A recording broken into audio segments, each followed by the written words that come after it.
Hi, Miss Mia. Oh my god, my hands are so dry. They're so dry to the point that I feel like I should put like Vaseline on that shit because look at my hands. Do they look blue? They do. Every time I use that stuff to do my blonde, I did another round and I think I got it for the most part. Let's I think I got it as blonde. It needs to be for the most part. We'll see now when I put my extensions, but I think it looks, it's still a little orange. Well, not orange, but más bien amarillo. But I can't do another round, girl, because that's why I said I'm just going to add some dark pieces to it until I'm able to do another round. Or at least not even a round, but like rinse it with a bleach wash or some shit. But we're going to put on my extensions. Put on some lotion in my face. Hi, Allison.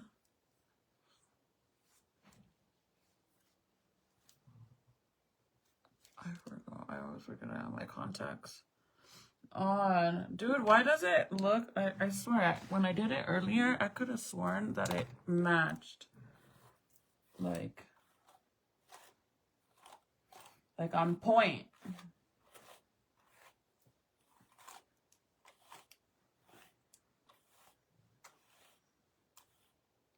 I'm seriously thinking of removing my blonde on the bottom. I don't know why, but I'm really thinking I want to do that. I'm gonna go to bed early. I gotta go to bed early.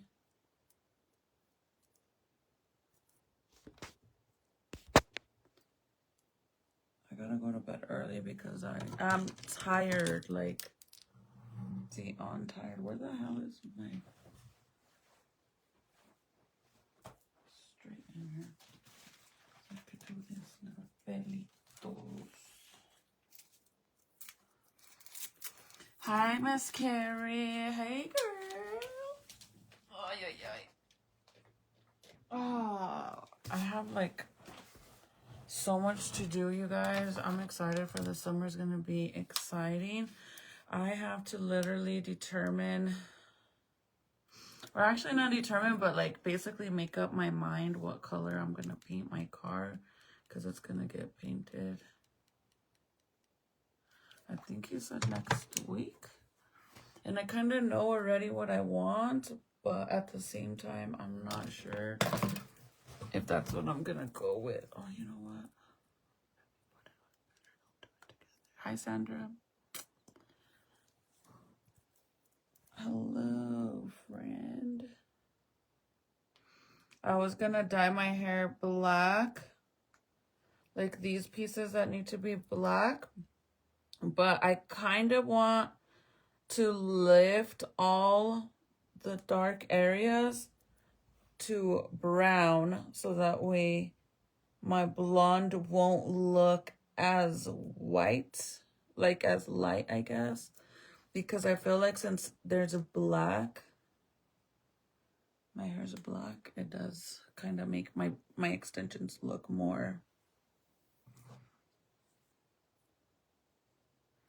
I watched The Mayor of the East Town.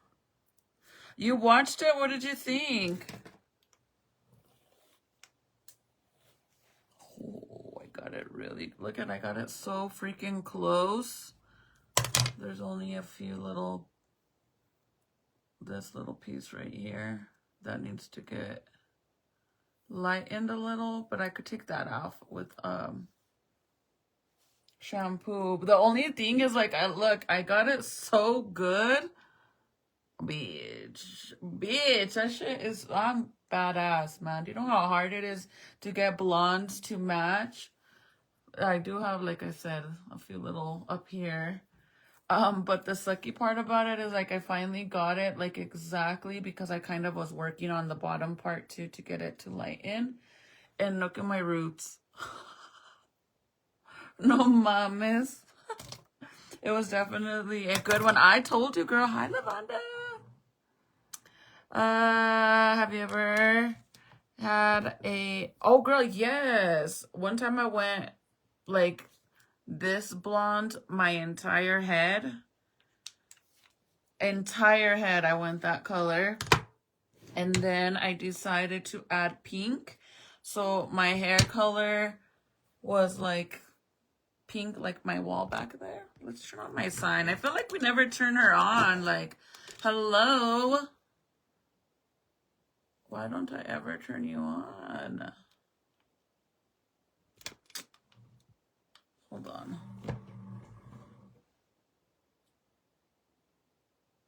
I never turn her on. I went like a completely frozen blonde, like my hair right now, like an ash blonde. And then I decided to go pink, and I added the pink in it. And then once that pink washed out, I liked the blonde, but I didn't want to be that blonde anymore. So I went a gold blonde, like a sun-kissed blonde, like a super gold blonde, and it looks so pretty. Honestly, I think that was one of my favorite colors. It was like a caramel color. Hi, Patsy. What's the other one?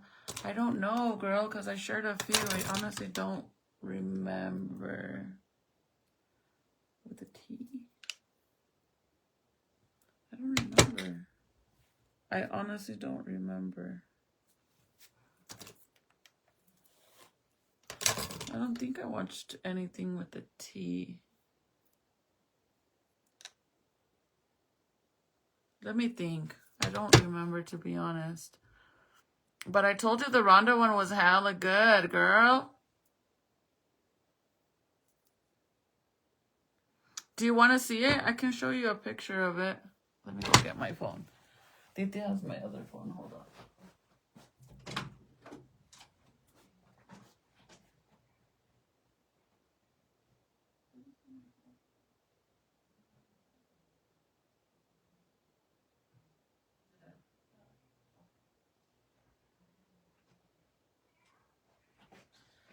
Sam, I am. Yes, ma'am.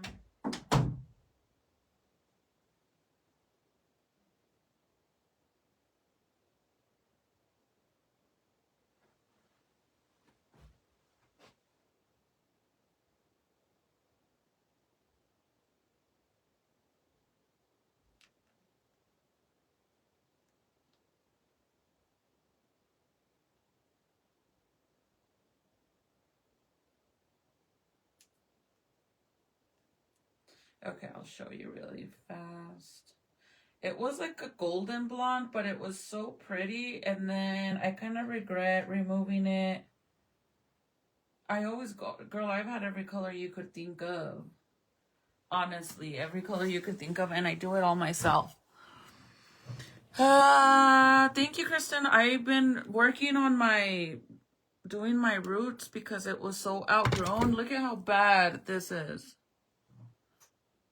Do you see that? Like, it is so freaking bad. Bad. So I've been doing that, but obviously I posted this, the red hair. I literally, do you know how hard it is for your hair to be this red? And girls seem to think that you have to bleach your hair to get it this red. And I literally went from jet black straight to red without having to bleach my hair. Is that not crazy? But let me show you. So this is years ago when I first did the blonde patches on my hair. This was, I'm gonna say 2013 or 2014 is when I first just started doing the blonde patches. And it looked like this. Is it gonna flip or no? It might not. That's literally the first time I had, like how I do my hair now. Like I've done my hair like this forever. But let me find the picture. See, I used to have the sides.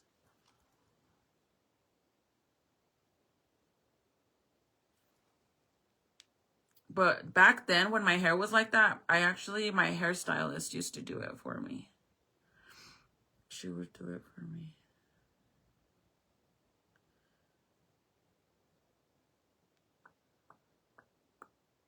Because remember that time that I lost money and I went in, I looked in the trash and it was sitting right there and I was like, oh shit, my freaking money. And then I posted it and it got like a bunch of freaking views and comments, bro. And this guy went and literally stole my picture. He didn't even share it. He stole it and was pretending like that was his kitchen. Girl, you best believe I fucking did a copyright claim on that shit. They took it down like that. And this is the copper. I love the copper too. I love how it looks. I feel like, I don't know, I want to kind of go back to it, but I'm scared because, yeah, that's the reason why I had to cut so much of my hair off. The copper. Serenity misses the pink. When my hair was pink, the pink is so pretty.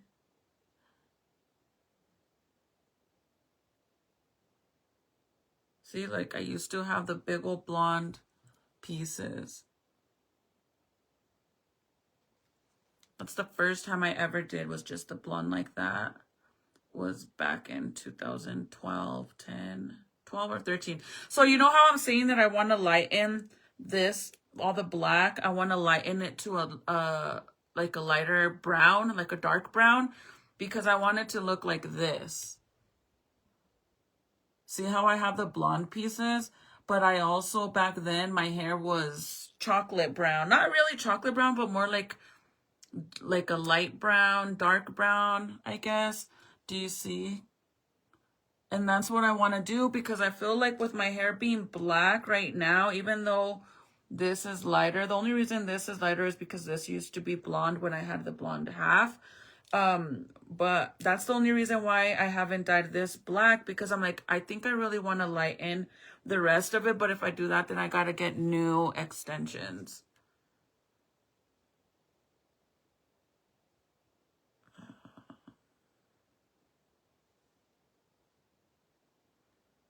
Okay, here we go. I really like the copper though. That was one of my favorites. It's actually a really pretty, a pretty color. It's been a while. I finally caught you live. Girl, you have been missing in action, Miss Thing. I'm happy you're here though.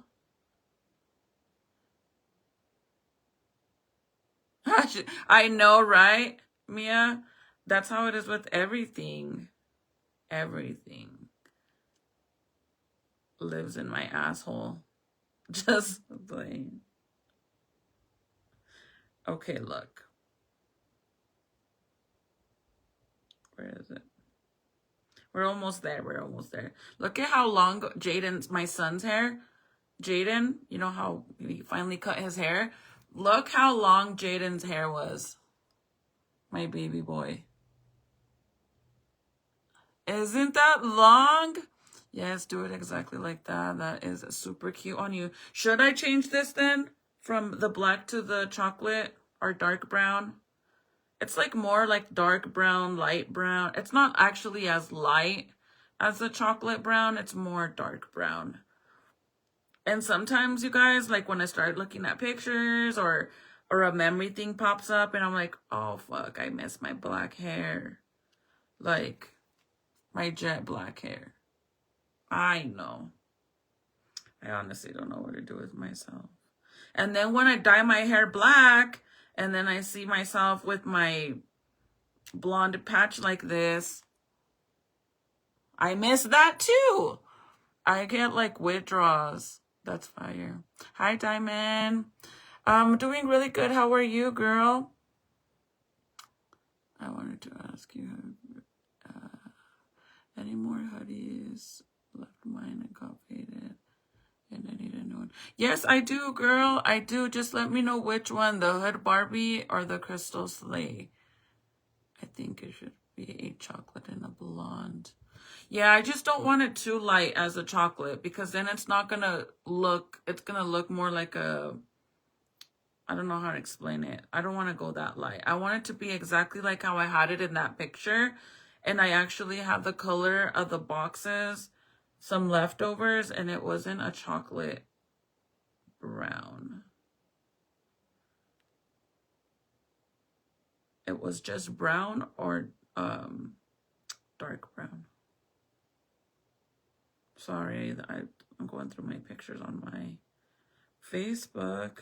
Okay, here we go. See, it'll look like this. This is exactly how I want it to look. But I did have more blonde, I think, on that. I think I had my whole... Well, I do have my sides, but see, my roots are already outgrown too. Because I do have this whole side piece too. But you can't really tell because my roots are outgrown. Okay, look, this is when I had that super blonde where my hair was completely blonde. And this is an extension, like obviously the extensions is the length, but the top is all my hair. And it was like a frozen blonde. I like the black too, but I'm telling you, I already know if I go back to black, I will miss it. This is the pink, and it's not a wig, you guys. This is literally my hair. The only thing is the length on the bottom is obviously the extensions, but that's the pink. My hair was like that. And I actually loved the pink a lot, but it was so hard to like find stuff to wear. So... But it was so cute. That's the first time I've ever done my hair pink or a crazy color like that. Literally. But it's cute, right? I really like it. Now let me show you the golden blonde. So this is the blonde, the all blonde. Can you believe I do all this shit to my hair? Like, I am crazy. I am so crazy for that. This is how short my hair used to be.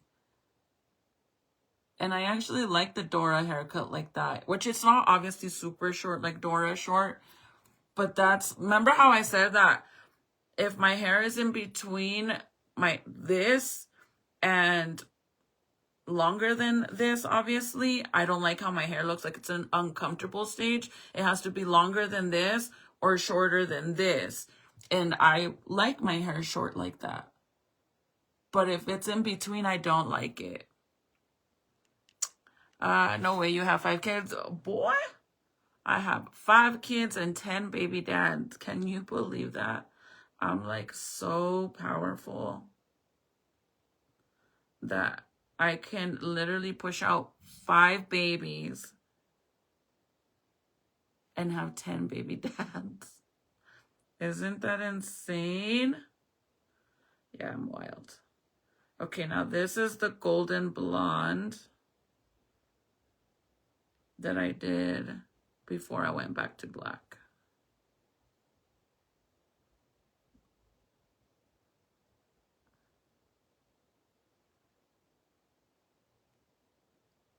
What the hell? Do I not have no pictures of it?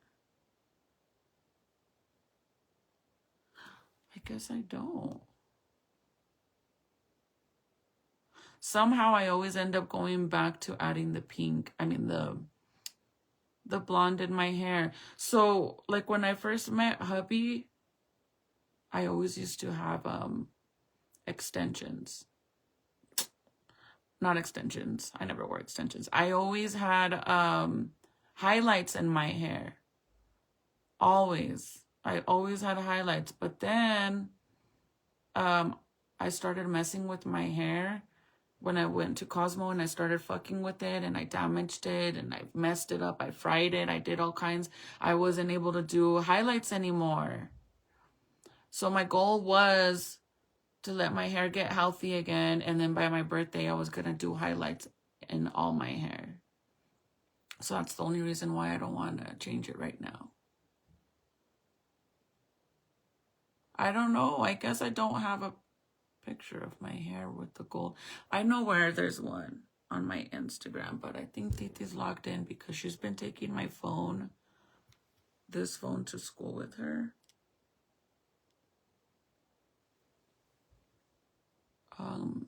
Because her phone is broken. She's getting a new phone. What the fudge? I honestly thought I had one in here. Oh, maybe my reels. I messaged you back. Oh, okay. I'll look at it as soon as I get off. I promise. I pinky promise. I don't know, you guys. Do you guys think I should remove the black on the bottom right here and just leave this up here? Or just fuck it, leave it? I get a lot of compliments with my hair like this, I'm not gonna lie. But I kind of miss my hair like that. That's the way I like it. See how I have just the side? I kind of miss my hair like that. Because if I ever want to hide this part, I can. It's harder like this because it's so much. I miss my belly, you guys. I'm not gonna lie.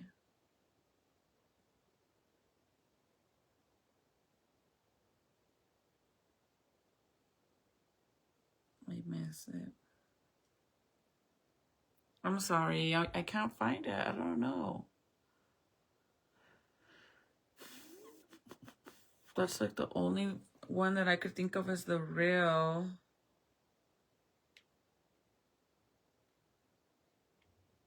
Okay, I think I'm gonna find it now.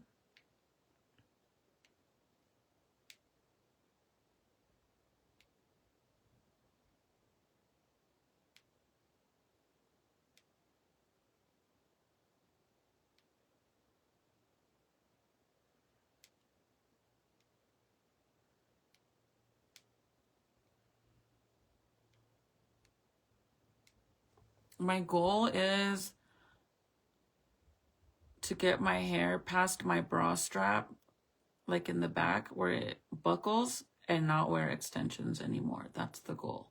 Or at least if I could get it back to, I mean, I'm almost to that length, and then I'll be happy. Hold on, you guys.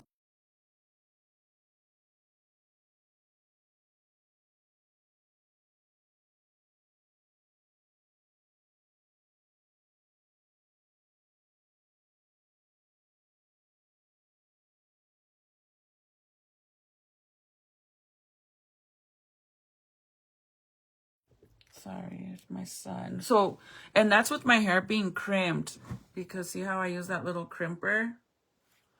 I'll be happy with that.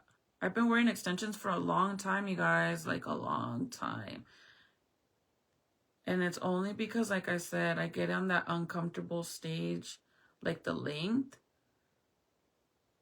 But what can I do? Okay, this is it, you guys. This is when I dyed my hair, the caramel. Honey, or no, that's not it yet. It's more up.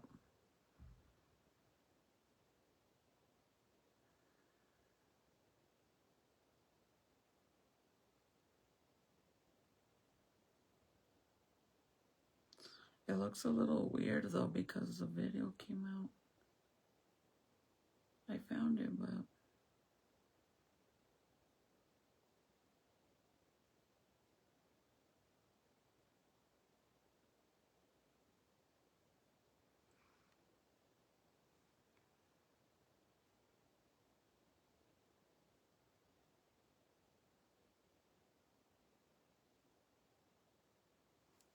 hold on, let me see if I found it, but I don't know if it's gonna play. Oh, my baby's crying.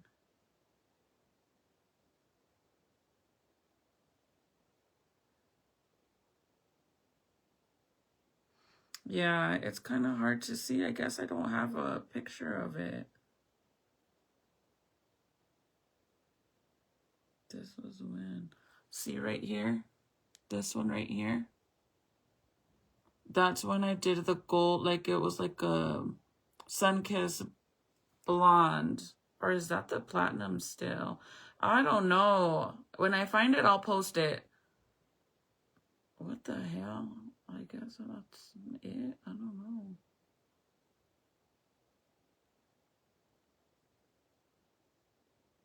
Yeah, I don't know.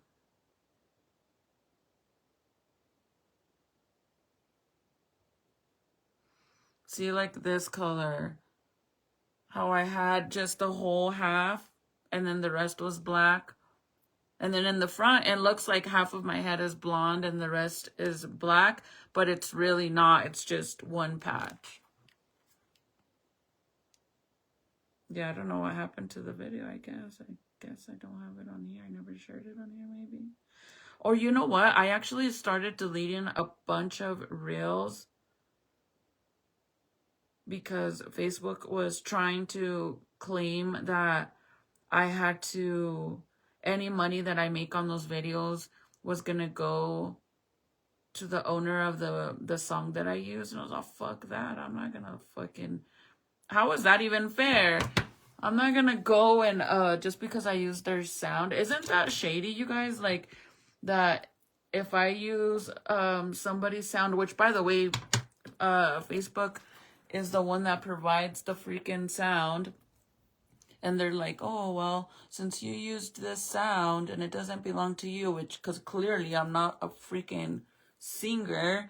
And they're like, you can't even, they don't even give them a percentage of your earnings. They give them 100% of your earnings. And I'm not going to do that. I'll delete the fucking video. I'd rather delete it than, why would I need, that's like going to work, busting your ass all day at work. And then they give the money to the freaking business and not you. Like, yeah, you're funny. You're being very goofy.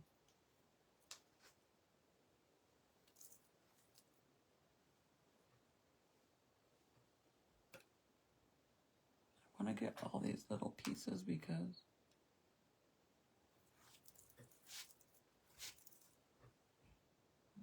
I hate to straighten my hair, you guys.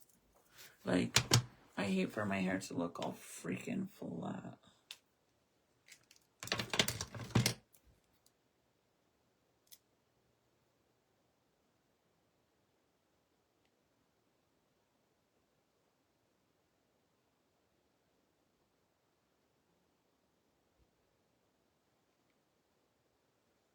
You can always change it later. Good night, Michelle. Change what? You don't look like you have kids and you look so young. You're like, that's so cute. He reminds me of my grandson. Oh, thank you. I don't look like I have 5 kids. That's crazy. Honestly, I feel like when I was way skinnier, like way skinnier, I really didn't. I think I looked super young. I think now because of me gaining so much weight, I feel like I look older. I don't feel like I look like like my actual age, but I mean like when I was skinnier, when I was super skinny, I looked really young. Like I'm talking about my like early 20s young. And it's because I was so skinny. But now, I don't know, I don't feel like it. But when I was pregnant with the baby and I was at like my last month and I was already getting close to hitting 200 pounds, yeah, I felt like I looked like freaking way older than my actual age. Like older, like I'm talking like 50, 60. Like double my age. I felt like that at least. I don't know why, but I did. You don't think I do? Thank you. Yeah, this year is my last year in my 30s. Hi, Jazz.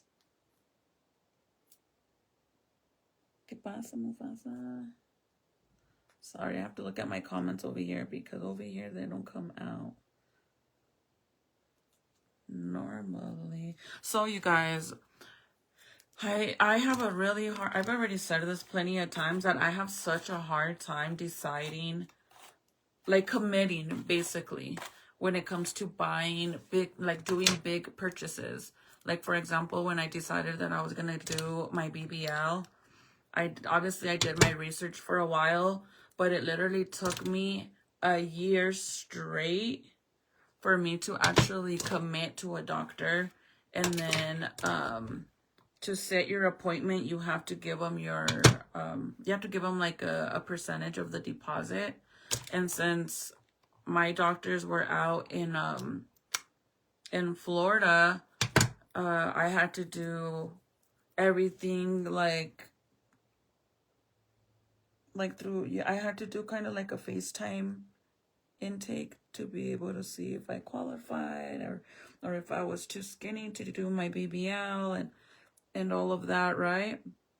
But even that, I was so like, wasn't sure if I really wanted to go with my doctor because it was him or somebody else. And girl, I have a hard time even committing when it comes to buying furniture or a lamp or a set of dishes. I don't know why. I never used to be like that, but now I am. Like, I will literally go back to the store and like I'm at Target and I want to buy cups or whatever it is. And then I'm like, I'll look at it and I'm like, okay, I want it. But then I'm like, I'll just wait till next time I come. Sorry. I always have a hard time with this because it's two small pieces. So I always have to go further up. And I'll make up my mind way after, or I just won't end up getting them. But what sucks is whenever like I do that shit, for example, like the new Apple Bottoms winter jacket that they dropped with, which was like a collab with Miss Lotto, which was it looks identical to my baby fat one that I bought, but except this one it was reversible and it was like all fur, like mob wives fur, super cute. And I wanted it, but I was like, should I get it? Because it was $300, you guys, and I had already paid $200 for my baby fat winter jacket because it was super thick, and I mean, it's a nice jacket. So I was like, fuck, man, I should have just waited and got in. But how was I going to know, right, that they were going to drop that? Anyway, so for the longest time, I went and they had my size and I was going to get it. And every time I was like, oh, we'll wait till tomorrow. Let me think about it a little bit longer, right? Because again, I had just bought in me a jacket. And at this point, I was just buying it because I liked it, not because I actually needed it. So I was like, oh, I'll just wait. And then finally, you guys, like a week later, like not even a week later, but like a few days later, like at the end of the week, I was like, fuck it, I'm just going to buy it because it's super cute. Like, I don't care if I have a baby fat one and the other one. I'll just wear the other one with the fur side and then the baby fat one, which is the regular print. So then when I go, bitch, it was sold out. Keep in mind that every time I went to look at it, literally every single time I went to go look, they had my size. But then the day that I decided to commit, they didn't have my size anymore. I was so hurt because I'm like, fuck, I always do this to myself. So any little thing like it's hard for me to commit. Well, my car is going to get painted. Like I said, I think next week, you said. Either this weekend we have to take the car or next week. So I've already like decided what color I'm going to go with because I've been thinking about it for the longest time. I already knew since before we went bought the car, a project car when we were looking for it. So I've known. And now with that, it's time to commit. And Michael's like, we need to send them, you know, the color that you want because they got to get the stuff. I can't commit. Now I don't know if I want it. And this is important, man, because it's not like a cheap ass little freaking paint job or, you know, a sticker or freaking not wrapping it. Like, it's gonna be an actual custom paint job, especially if I do like a candy color. That's even worse. Like, I really have to commit, and I can't. I'm not, like, I stress about it, literally. Hi, Annabelle. I want to do a breast lift and reduction, but so scared. I'm old now. Laugh out 55. Girl, 55 is not old at all. Look, let me tell you guys something. I hate when people say, like, I'm not saying I hate you at all. I hate when other people try to say you're old when you're not old. If you feel old yourself, then that's different because only you know how your body feels. And you know what I mean? But I get it because I always be like, bitch, I am not old, girl. I'm going to be 40 this year. That is not old. And it might sound old to people that are in their 20s. To them, that's old. But this is all you got to think about and remind yourself. People live to 98. It's a blessing to even make it to 80 without getting some kind of a sickness, without getting fucking shot, without getting in a car accident, or like I said, some kind of sickness. It's a blessing to make it to 70, 80. If you make it to 90 and 100, baby girl, that is beyond a blessing. So when you're in your 50s, that's halfway. Girl, you are hella young. That's young. I honestly feel like if I'm already at the end of my 60s and mid 70s, then I'm going to start to be like, okay, yeah, I feel a little old, you know. I'm getting old. Definitely won't be walking around in a crop top. The fuck? But, I mean, who knows? I might be. Fuck it. Have you guys, like, nowadays, we live in such a different generation, bro. There's this older lady that I watch on TikTok, and she's, like, older. She wears crop tops, like, she don't give a fuck. She's wearing a fucking grill. She does, like, all these trending videos on TikTok, and she wears crop tops and all this shit. Fuck it, who cares? It's all in how you feel. And this is my thing. I say do it. Let me tell you why I say do it. Because you only live once, bro. I mean, you can't even say like, oh, well, when I die, the next time I come back, I'll do them next time. Because you don't know. Nobody knows what the hell's going to happen when you die. Nobody. I don't give a fuck what anybody says. Nobody knows. And like, how are you going to die and come back and be like, oh yeah, this is my second life. Don't even trip. Because if that was the case, don't you think that people would take it the easy route when they're going through tough times and just end their lives because they know they're going to come back? No, right? So I say do it. You only live once. Live your life. Don't be that person that's like, years down the road, you're going to be like, oh, fuck, man, when I had the chance, I should have did it. I don't know why I didn't. And now I'll never know. Don't do that, you guys. You got to live your life like every day is your last day. I'm being serious because sometimes I feel like a lot of us, not a lot of us, but there is a lot of people out there that live their life like, oh, I don't want to spend my money because I need to save it. What the fuck do you save?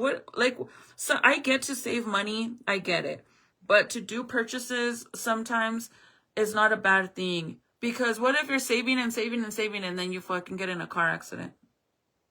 Yeah, that money will go to your children. It'll go to it'll go to someone.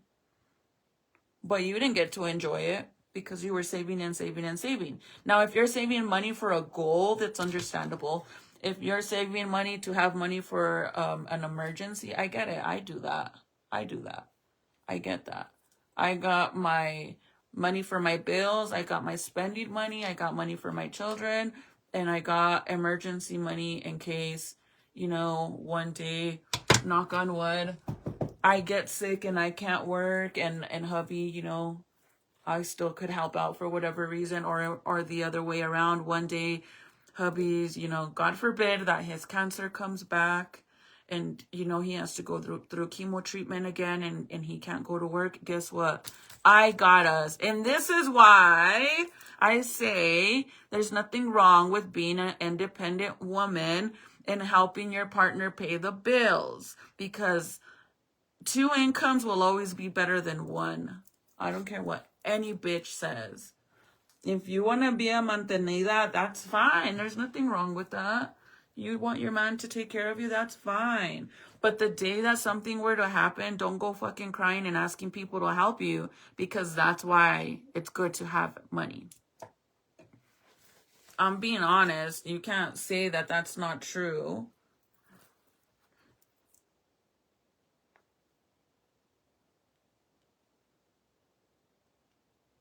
Yes, Connie, just I say do it. Look, can I be honest with you? Out of my procedure, my BBL, and getting my breast implants, I can honestly say breast implants is easy. Easy, easy, easy, because it is not painful at all. Literally, you're gonna walk in and walk out that same day, and literally I'm gonna say by the 3rd day, you'll be back at work. I promise you. You will not feel. And when I got my breast implants, I literally was trying to kick. I think I was like 2 weeks clean off of pills. So when I got my breast implants and they gave me narco pills, I had oxys, and I was like, oh, I'm not taking this shit. I don't want to relapse. I'm not going to take them. So I went through the pain. I literally went through the pain. All I took was Tylenol or Advil, and that was it. And you know what's the craziest thing? Like, I'm being honest. The craziest thing is not even a month later, I ended up relapsing. So I went through all that pain for nothing, because I ended up relapsing. But it's not bad. I mean, all it is like the first 2 days is the hardest. I mean, because actually not even the second and 3rd day. The first day when you go home, you still won't feel the pain very much, because you'll still be under their medication until you like piss it all out.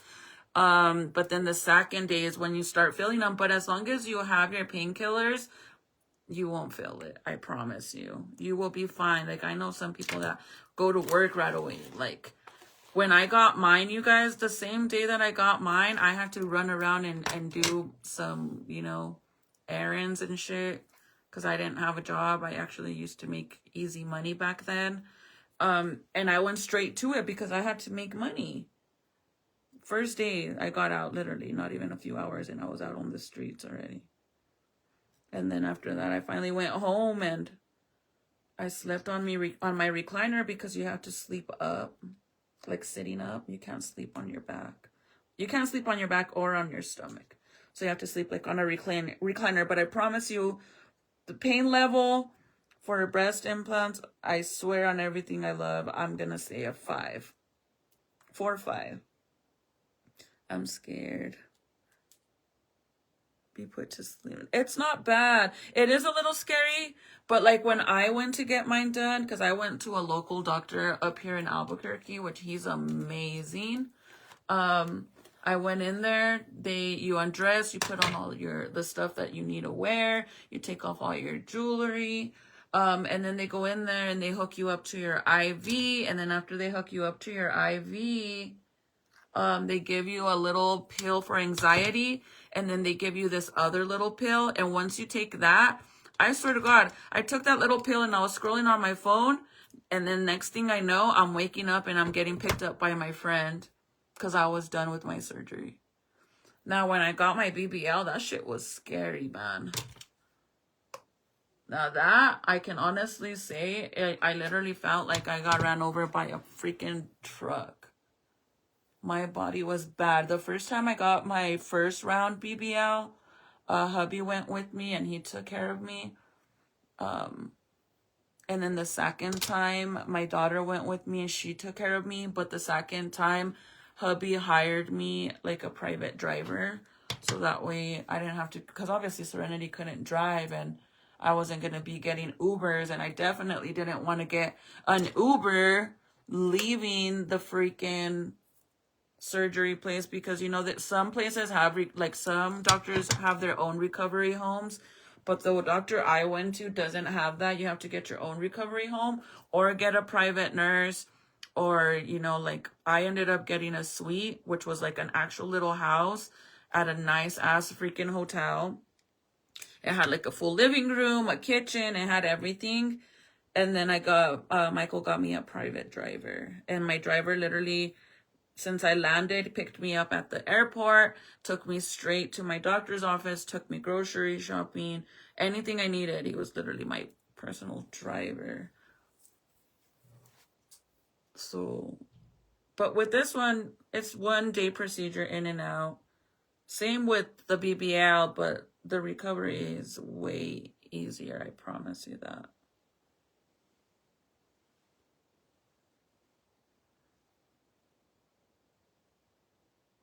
Para México, mi familia es de Juárez. Mi mamá y mi papá son de Juárez. Todos mis tíos y tías son de Juárez. Tengo familia también en Chihuahua, de parte del lado de mi mamá, el papá de mi hermano. Ellos son de Chihuahua, de un ranchito que se llama Conchos. Y luego mi otro hermano, su papá es de Chihuahua también. Pero mi mamá y mi papá son de Juárez. Yeah, I'm not Hispanic. I'm Chicana. I'm Mexican American. My first language is Spanish, you guys, believe it or not. When I used to go to school, in middle school, a lot of the girls that spoke Spanish, because I didn't really hang out with a lot of girls that spoke Spanish in middle school, and they would talk shit in Spanish about me. Like, I didn't know what the fuck they were saying, but I would always play the part like I didn't know what they were saying, so I could hear them talk shit, and then I would answer them in Spanish. Like, I would literally tell them, yo entiendo lo que estás diciendo de mí. Like, the fuck? Vete a la verga. Vete a la verga. Girl, I split bills with my son and boyfriend. My son tells me, Mom, you don't have to work. I will take care of you. I was like, nope, son, I need to work. Oh, Mari, that is awesome. I love that. That's amazing. There's nothing wrong. You guys, there is nothing wrong with, like, literally, this is why I had this conversation with you guys last time. There's nothing wrong with your man or your woman taking care of you. Nothing wrong with that. And there's also nothing wrong with splitting the bills with your man. But to talk shit and say, oh, splitting the bills with your man, that's really not your man, that's a roommate. Bitch, well, your man fucking paying all the bills is really not your man, that's your daddy, right? But I honestly think that you also, I'm the type of person, my whole entire life, I've always been the type of person that I think of the future. No matter what. I save money for a rainy day. I save money for an emergency. No matter what, I have a backup plan for any situation. I can honestly tell you that if me and Michael were to decide right now, if he came in here and he's like, you know what, I'm leaving, I don't want to be here no more, we're done, bye. I ain't tripping. I could pay the fucking mortgage, I could pay my car bill, I could pay the phone, I could pay everything. It wouldn't matter. You guys, I literally pay all the bills, and then the following month, I go and I write down everything that I paid for, and then I tell Michael what he owes me. Let's be for real. I could take care of me and my man if I had to. When Michael first got out of prison, I had to take care of all the bills because Michael had just got out of prison and he was on house arrest for a few months. And then finally he got a job. But this is why I say, like, It's so important to always have a backup plan and have a little money for a rainy day, because if that man ever decides to cheat on you, or your woman decides to cheat on you, and you want to leave, and you want to leave right there and then with your children, and you don't got no money, you don't have nothing to fall on, then what are you going to do? What are you going to do then? That's why it's so important to be able to have a little, because I mean, yeah, you could go and stay at your parents' house, at your siblings' house. You could do all that, but what if you don't have any? What if your family lives in another state? What if you went and moved with your man to a whole different state and you want to fly back home? But are you going to be like, okay, you don't want to be with me, but can you pay for an airplane ticket so I could go home with my mom, or for me and the kids? I mean, when you break up with someone, and especially if they're doing messy shit, you don't even want to see their fucking face. Why would you go and ask them to pay for your shit? Or better yet, what if you're in a very messed up situation, like a very, like a DV, you know, relationship, and you're trying to leave while they're at work? You're going to ask them to pay for your ticket so you could sneak away and run away because you don't want to be in a toxic relationship? Hello, you'll get caught. That's why it's important. Things can happen. Just because your partner pays for everything, if one day, God forbid, they get sick, they get in a car accident, they lose their job, it's okay because you got them. That's the whole purpose. You're supposed to be a team. I mean, at least in my eyes, you got to be a team. And 2 incomes will always be better than 1. 3 incomes are better than freaking 2. 4. I mean, there's nothing wrong with that. There really isn't. And I like to spend money, you guys. I sure as fuck didn't go tell my man, like, hey, I want a BBL. Can you give me $10,000 for it? Oh, yeah, here. And then, oh, hey, I want to get another one. Can you give me another 10 grand? No. He's going to laugh at me. Like, what the hell? But look, hubby has his money. I have my money. We take care of our children. We take care of the bills. But at the end of the day, I got what I wanted and he has what he wants. You know, he spends his... I can't get mad at him when he goes and buys chrome for his car. I can't get mad at him for that. That's his money. He has every right to do whatever he wants with this money. But if you want to go to Victoria's Secret and buy some cute-ass chonies and some perfumes and lip glosses, or you want to spend, I don't know, what, $20 on a fucking lip liner from MAC, you can, and you don't gotta stress about your man being like, no, girl.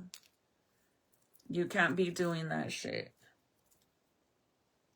That's why I'm like, nope, I will forever be independent. Forever. Because there's been plenty of times, you guys, that Michael has told me I don't have to work and he'll take care of me. And, you know, I am very blessed that I work for my mom's business. So it's not like I work for anybody, like a regular company, you know, like I work for my mom's business. So I kind of feel like in all reality, I have to work to help my mom, because the day that she wants to retire, then I got to be there, right?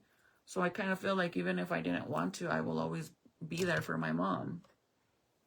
Always. But I've always worked for my mom, and even when I had my own job, because I was a bank teller for almost 7 years, I was a bank teller. And then I also was a manager at Kmart and a supervisor for the cashiers. I was a supervisor for the cashiers. And then I started off as a manager for houseware department. And then I got promoted to being the supervisor of the cashiers. I actually really used to. That was the job that I had when Michael first got out of prison. And I was working there, you guys. And I loved my job so much. But to be honest with you guys, I spent so much time at Kmart that I missed out on being home with my kids for Christmas, for Thanksgiving, for any holidays. I always worked them because I was a supervisor or the manager, and I had to be there all the time. But I didn't mind it because I got time and a half, so I made fat ass checks. But I missed out on a lot with my family, and I mean, I kind of felt like I had to because, like I said, Michael wasn't working. He couldn't get a job when he first got out of prison.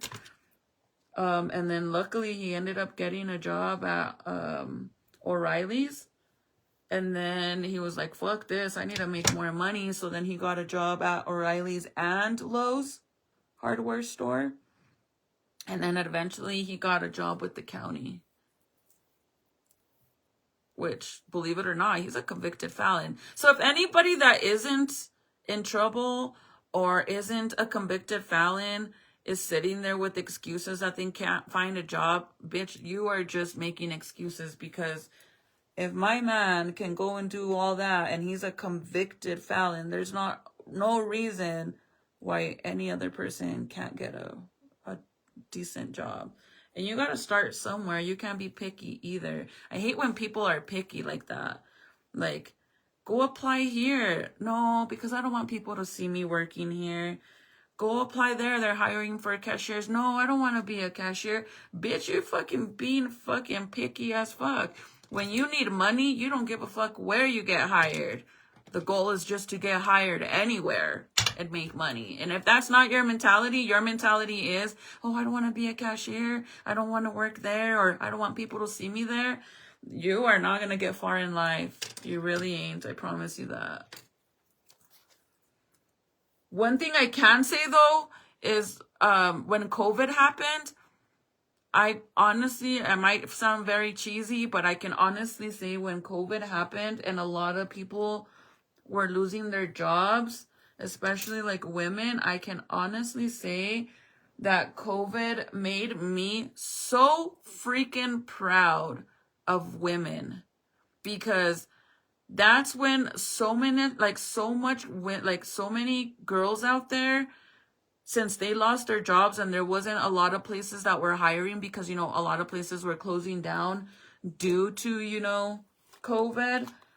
There was so many women out there that started fucking hustling however the fuck they could.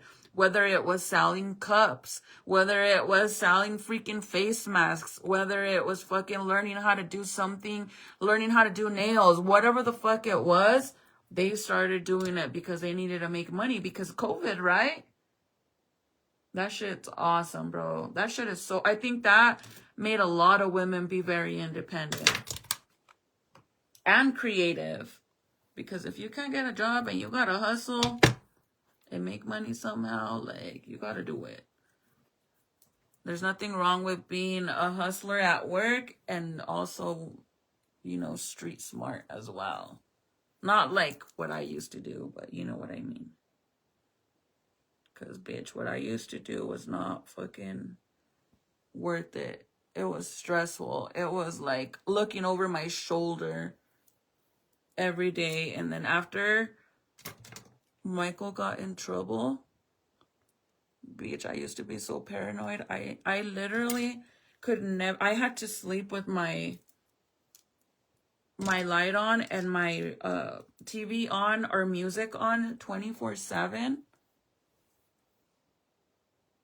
Because I got so traumatized when we got raided. That shit fucked me up. And anytime that it was super quiet at home, I would get paranoid. But I also wasn't doing good things either. I had a reason to be paranoid as well. I made face masks and other craft stuff. I was on my hustle, that's for sure. See, isn't that awesome though? I honestly, I know COVID was really, really tough times and stressful for a lot of people because a lot of people lost their jobs. A lot of people had to close their businesses. A lot was going on, right?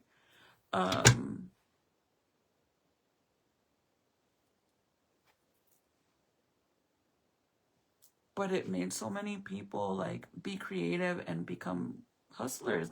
Some of them did so good on what they decided to start selling, to the point that they were able to not even have to get an actual job and continue pushing whatever they were doing. Where they're obviously not, face masks not really right. You can't do, people don't really wear them that much anymore. Some people still do, but it's not very that much used.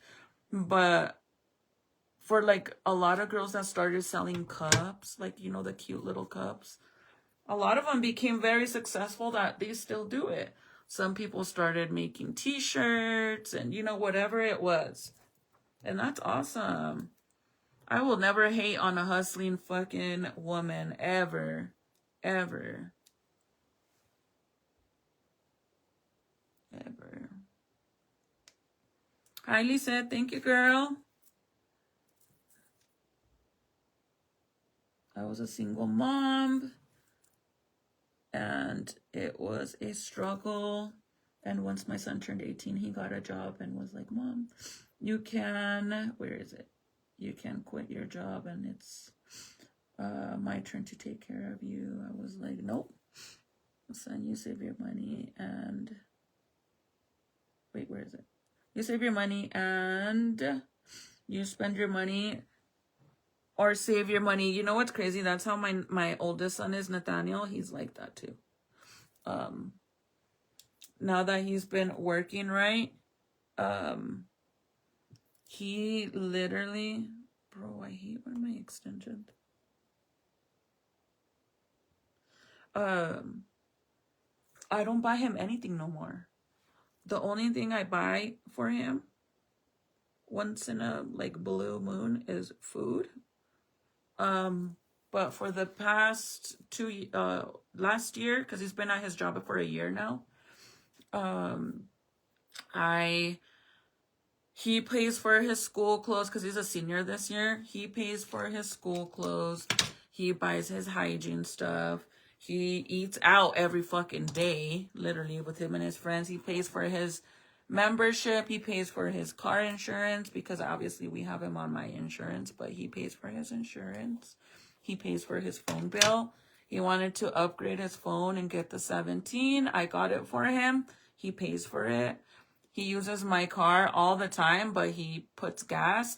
Today I called him because I was like, can you go get Serenity? Because he had my car and we had to go into the city. And he's like, I can't. I'm getting an oil change on the car. Without me even asking, he went and got an oil change. Because you know how on the newer cars, well, any car, I mean, I don't know if any car, but basically like on the newer model cars, it'll tell you when it's time to get an oil change. And mine had been saying that I had, I think like 40% before I had to get to the point where I had to get an oil change. I had 40% before I got there. So I was waiting to get a little bit closer, and he just went and did it. The only thing too, like, when he first started learning how to drive, you guys, because my son didn't get his driver's license till he was gonna be 17 is when he got his actual driver's license. And that's because he never really went anywhere. Like, he never went anywhere. He didn't have a job. He just went to school. And if he needed to go anywhere, I would take him, pick him up, or his friends would do that. And then finally he got a little bit more older and he started going out more and going with his friends. And then he wanted to get his driver's license. So that's why he got his late, because he never asked for it. And I'm not going to give it to him if he don't ask for it, because then I don't have to worry about him being out on the street. But like right now it's 11:42. And I don't know why, but they make him work this late at work when he's a senior, so that kind of annoys me. But as long as he's doing good in school and he can handle getting out of work this late and then waking up super early to go to school, I'm okay with it. But if it starts messing with his grades, then that's the deal, that he can't go to work anymore. But yeah, that boy is so independent, and I'm trying to get him a car. So originally, you guys know I was telling you guys that I was gonna gift him my car, right? My Cadillac, my CTS. But I was gonna pay it off so he could, obviously, so I could give it to him and then I could get me another car, because obviously I don't want to have freaking 2 car payments and then no. Because, bro, my car payments are, my Cadillac, I pay $600 a month on my car payment. That is freaking high. But I chose for it to be high because then you pay it off faster, right? But the goal was to buy Nathaniel a used car, but he didn't want a used car. He was like, his mind was set that he wanted my car. And me, I'm the type of person, like, I want to give my kids everything that I didn't have. Like, I didn't have a nice car when I first got my car. So I want to give him everything, right? Well, when he started learning how to drive, that boy curved. He hit the curb so fucking hard, you guys, that he curved my rim. And not even that. I had just gotten new tires, and my tires are so expensive because they're run-a-flat tires. Like, I don't even own a spare tire. Like, if I get a blowout or a flat tire, I don't know about a blowout, but I think a flat tire, even though it's flat, I could actually still drive with that tire because it's a run-a-flat tire. They're super expensive, right? We had just gotten new tires for my car. And my son hit the curb so bad when he first was learning how to drive. When he got his driver's license, he hit the curb so bad, he curved my rim, and then a big old chunk like this of the tire was missing, but it wouldn't go flat, so it was still fine to drive. It was drivable, but I kept telling Nathaniel, like, you're gonna have to replace that tire, and you're the one that did it, so you're gonna replace that shit, bro, because you did that. We didn't have to do it because it happened in the summer, like last summer, right? Or the summer before that, something like that. Well, this winter, literally last week, I think it was last week, that tire went completely flat. And that little rip was completely ripped, and it was due to that. So he had to buy me a new tire, honestly, I feel so bad. So I told Nathaniel, because he doesn't like to save money now for whatever reason, but before he would save money all the time when he was young. He would save his birthday money forever.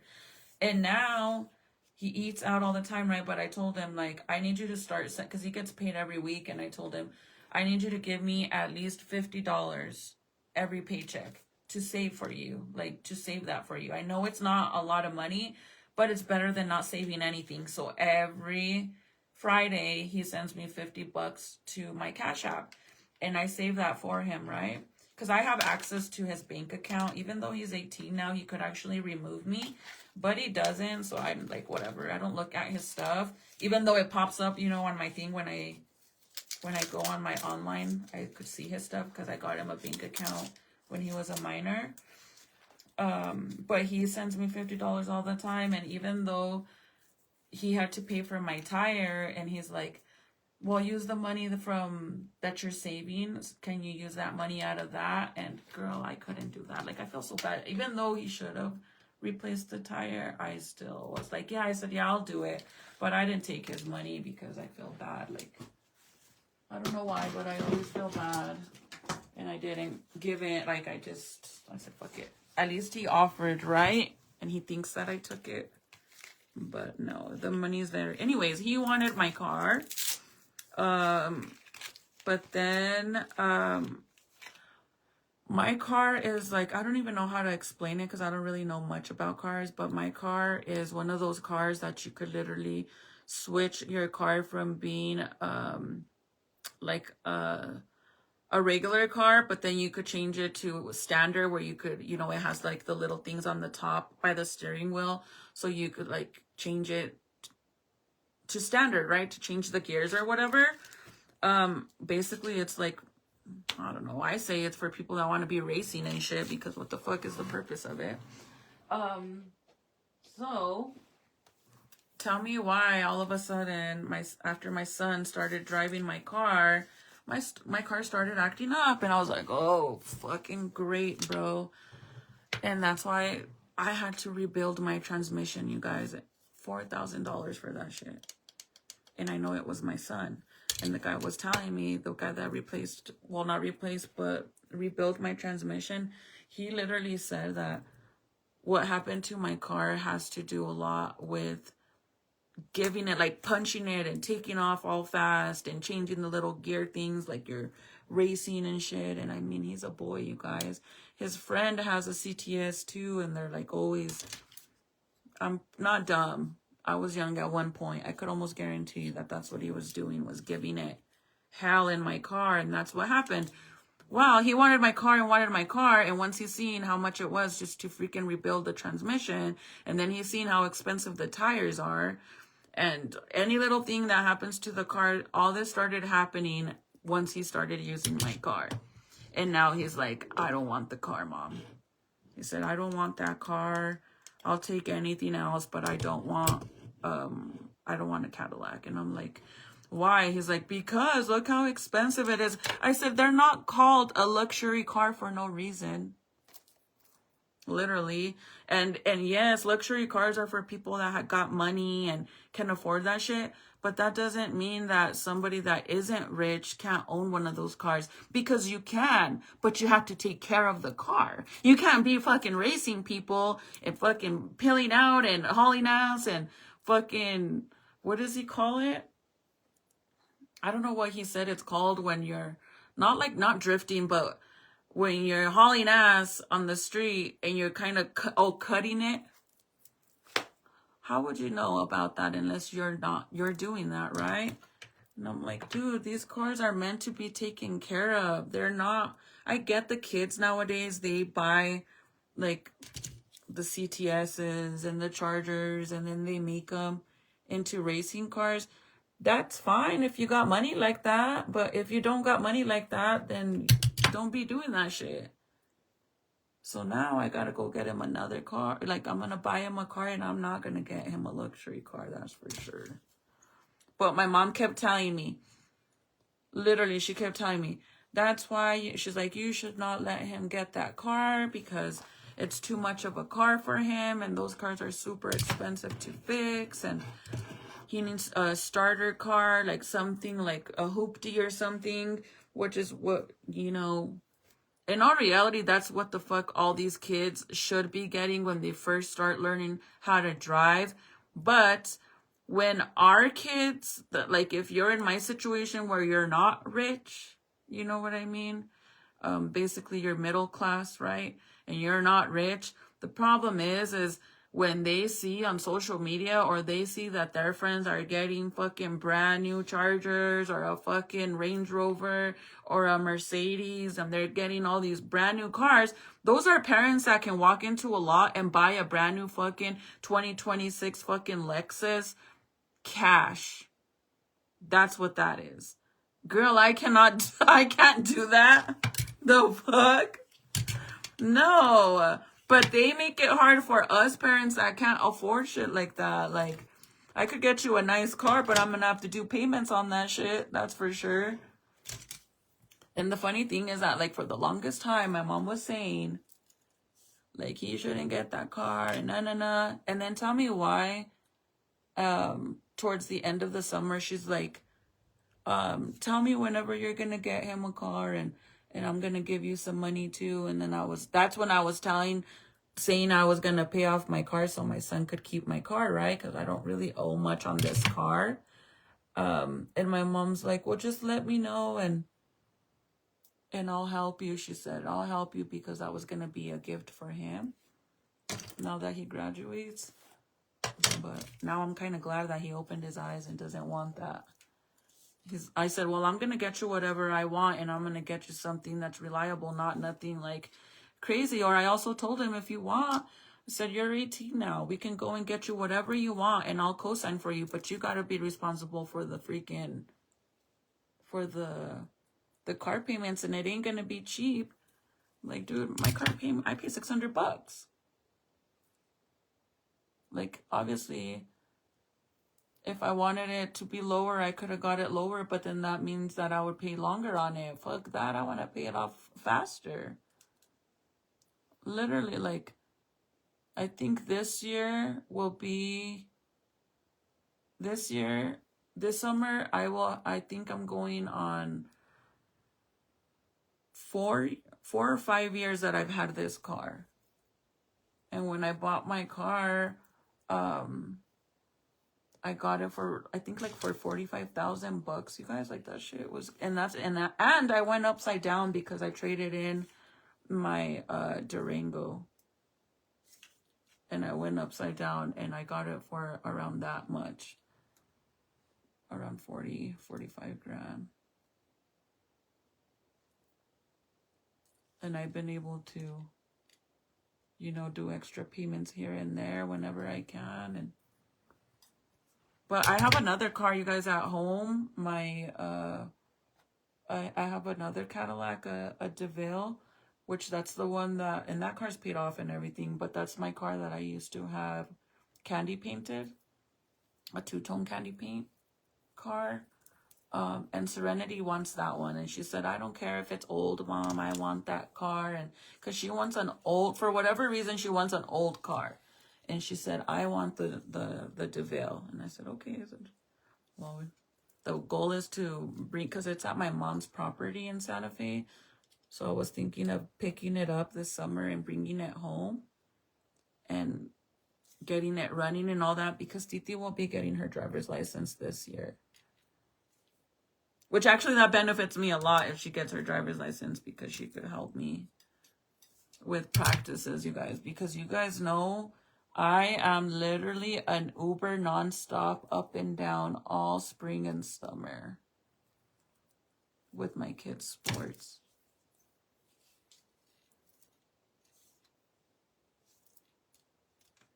But I think they should be getting beaters. Hi, Rita. I haven't worked for 26 years. Oh my God, do you miss it though? I am not gonna lie, I miss working at the bank or even at Kmart. I like to be around people. I have excellent customer service. And more than anything, I love to help people that speak only Spanish. I love that. When I used to work at the bank, every time they needed somebody to translate, I would go in there and translate for them. That is the reason why I got paid good money. And that's what I tell my kids. Like, you guys need to really learn Spanish, man, because you guys don't seem to understand that you get more money when you're bilingual. I mean, actually, I don't really know if you do nowadays, because I've been working from home for a while already. But I always got extra money for being bilingual. And as a bank teller, they always give you extra money. I was telling Titi that she should get a job at a bank while she's in college. She could do a part-time job at a bank as a bank teller. I'm like, dude, I'll help you get in there. I said, but you have to graduate because they do require a high school diploma.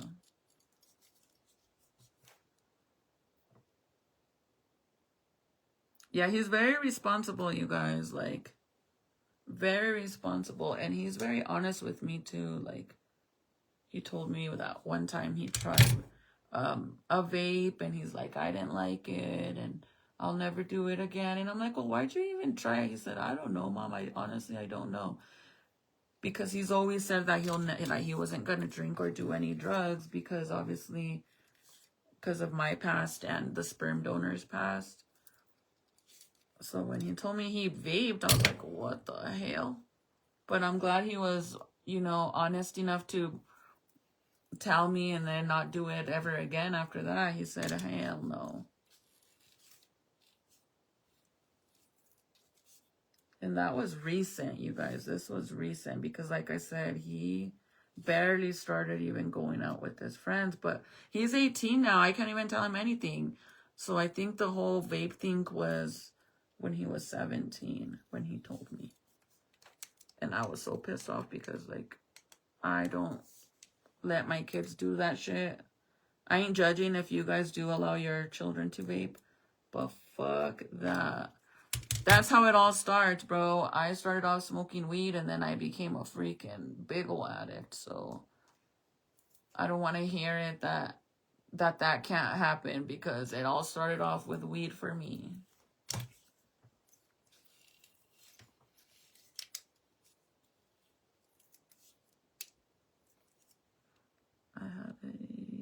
Old beater Mustang, really?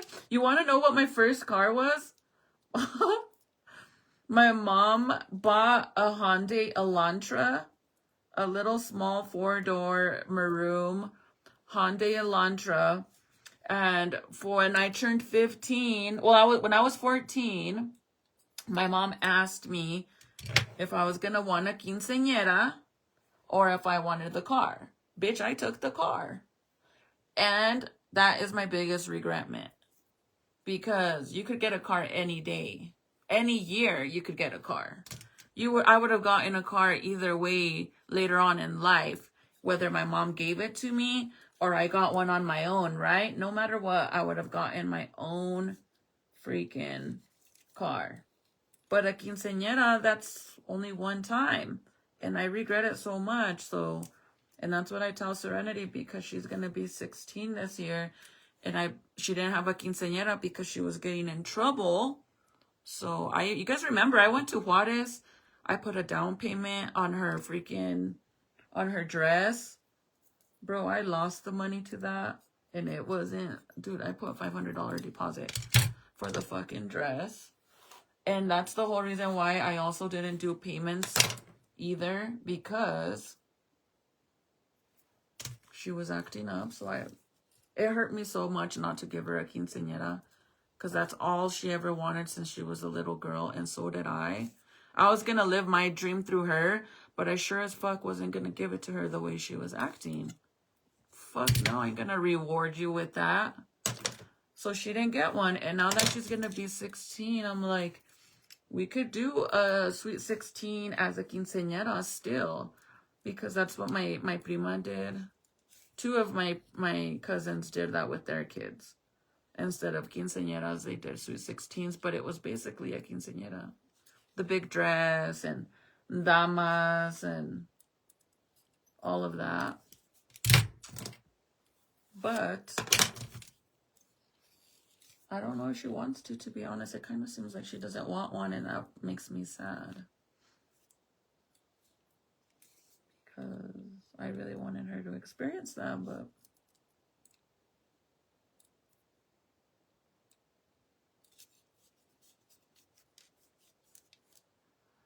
boys are crazy drivers. Well, so are girls. Yeah, but I think boys take the cake.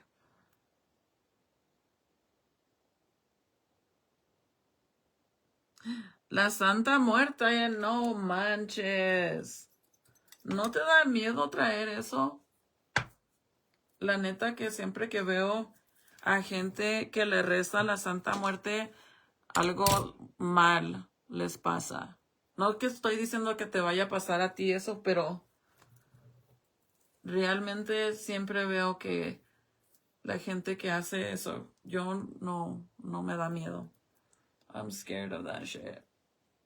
I will not have any Santa Muerte shit. That scares me.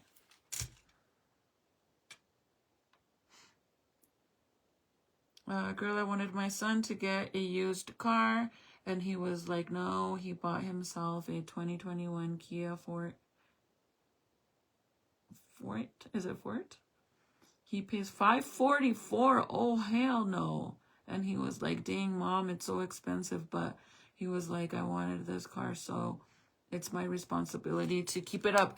Girl, and you know what sucks? I could almost guarantee that his car payments would have probably been lower if everything didn't go sky high. Girl, you know, my interest rate on my car, you're not even going to believe me when I tell you. The interest rate that I pay on my Cadillac is 2.5. That is lower than low. 2.5 is my car interest. You know, when I went to the bank, I was trying to see, like, instead of going to the dealership to see what I get approved, right? What I would get approved for to get a vehicle. I went to the bank right away, to them first, to see what they would say. And they were like, honestly, I would just wait to purchase a car right now. And I'm like, why? She's like, because the interest rate on cars right now is over 12%, which is fucking high, dude. I'm 2.5 is my car, which is gonna blow your mind because that is fucking low. And then our interest rate for the house is the same, which is crazy. But we got lucky because right after that, everything went up. So, I didn't even do that. But then when I went to last year when I was looking for a car and we went to the Cadillac dealership, and they did like the whole pre-approved to see, like ran my credit to see what I qualified for. Girl, I was so excited, you guys. I was gonna get a brand new, I had 2 vehicles that I was gonna get, and I was so excited, bro, and I couldn't make up my mind on which one I wanted because I literally got approved for a high amount. And I was gonna get a brand new Escalade, like not a 2025 or 24 Escalade, but I think it was a 23, a 22 or a 23, because this was last year before it was 2025. So it must have been a 23 or 24 Escalade or a Denali, same year. And it was so beautiful and I couldn't make up my mind. And then at the end, I made up my mind and literally I put a down payment. We were waiting to sign all the paperwork with the bank and I was going to actually walk away with the Denali. But then the way they were fucking treating me, you guys, I literally said, fuck them. I don't give a fuck how bad I want this car. Like, not how bad, but like how beautiful it was. And I fell in love with it and I really wanted it. But the way they were being, you guys, I was like, fuck this. When we first walked in, I went in there to look at the Escalade in the first place. That's like literally why I went in there. And the guy was like, he said, hi, hello, whatever the fuck. And I'm like, yeah, I'm interested in the Escalade. I wanted to see it. So he came and he opened the door and he wait, he didn't even open the door. He was just standing there looking at it. Like, I was asking him, well, how many owners has this vehicle had? Like, how many miles does it have? Has it ever been in a wreck? Like, does it have extended warranty? Does it have any kind of warranty? Why the fuck am I asking you this when you're a salesman? You should be telling me this information. Your goal is to get me to want to buy the vehicle. Why do I have to ask you all these things? So when I was asking him all this stuff, then Michael got down because the baby was asleep and it was just like a quick, let's look at it really fast.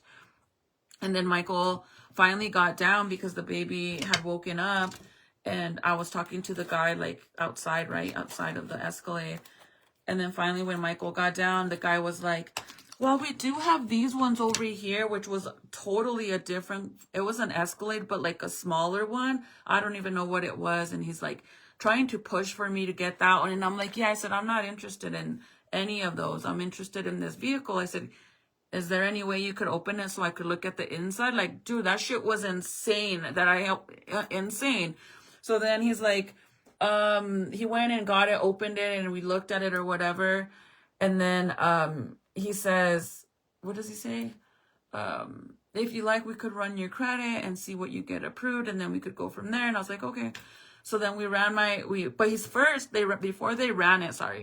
before we ran it, he asked me if I wanted to run my credit if I wanted to purchase this car. Cause then from there, once they run it through with the bank, then we would find out if they're like, okay, well, this vehicle is $65,000. Let's see if they approve it. And then they send it to the bank and then the bank's like, okay, well, yeah, she qualifies for it. She could get it.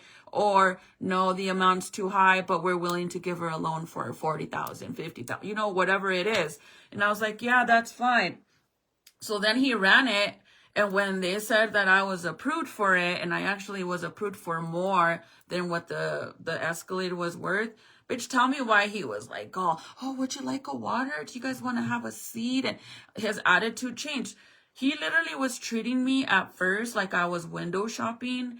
And I felt like, what the fuck? But I was like still trying to like let it go. Like, fuck it. It is what it is. Fuck them. If I buy the car, I don't have to deal with them ever again. It's just a one-time thing. But then at the same time, I was like, do I really want this guy to get my commission? Because he was being a dick. Whatever. So I was like, okay, whatever. And then afterwards, when they told me how much I was approved for, and that I could get it, right? I was like, well, can I look at the Denali? You know, like I want to see the Denali outside. I'm interested on that one too. We went to go look at it, and then we turned it on, and Michael fell in love with that one. He's like, this one's badass, and he liked it, and I loved it because it had like the bumblebee grill in the front. It was beautiful. But I also, you know, I'm a caddy girl all day, every day. So I couldn't make up my mind on which one I wanted. And then at the end, I ended up, you know, deciding on which one I wanted, and they submitted all the paperwork.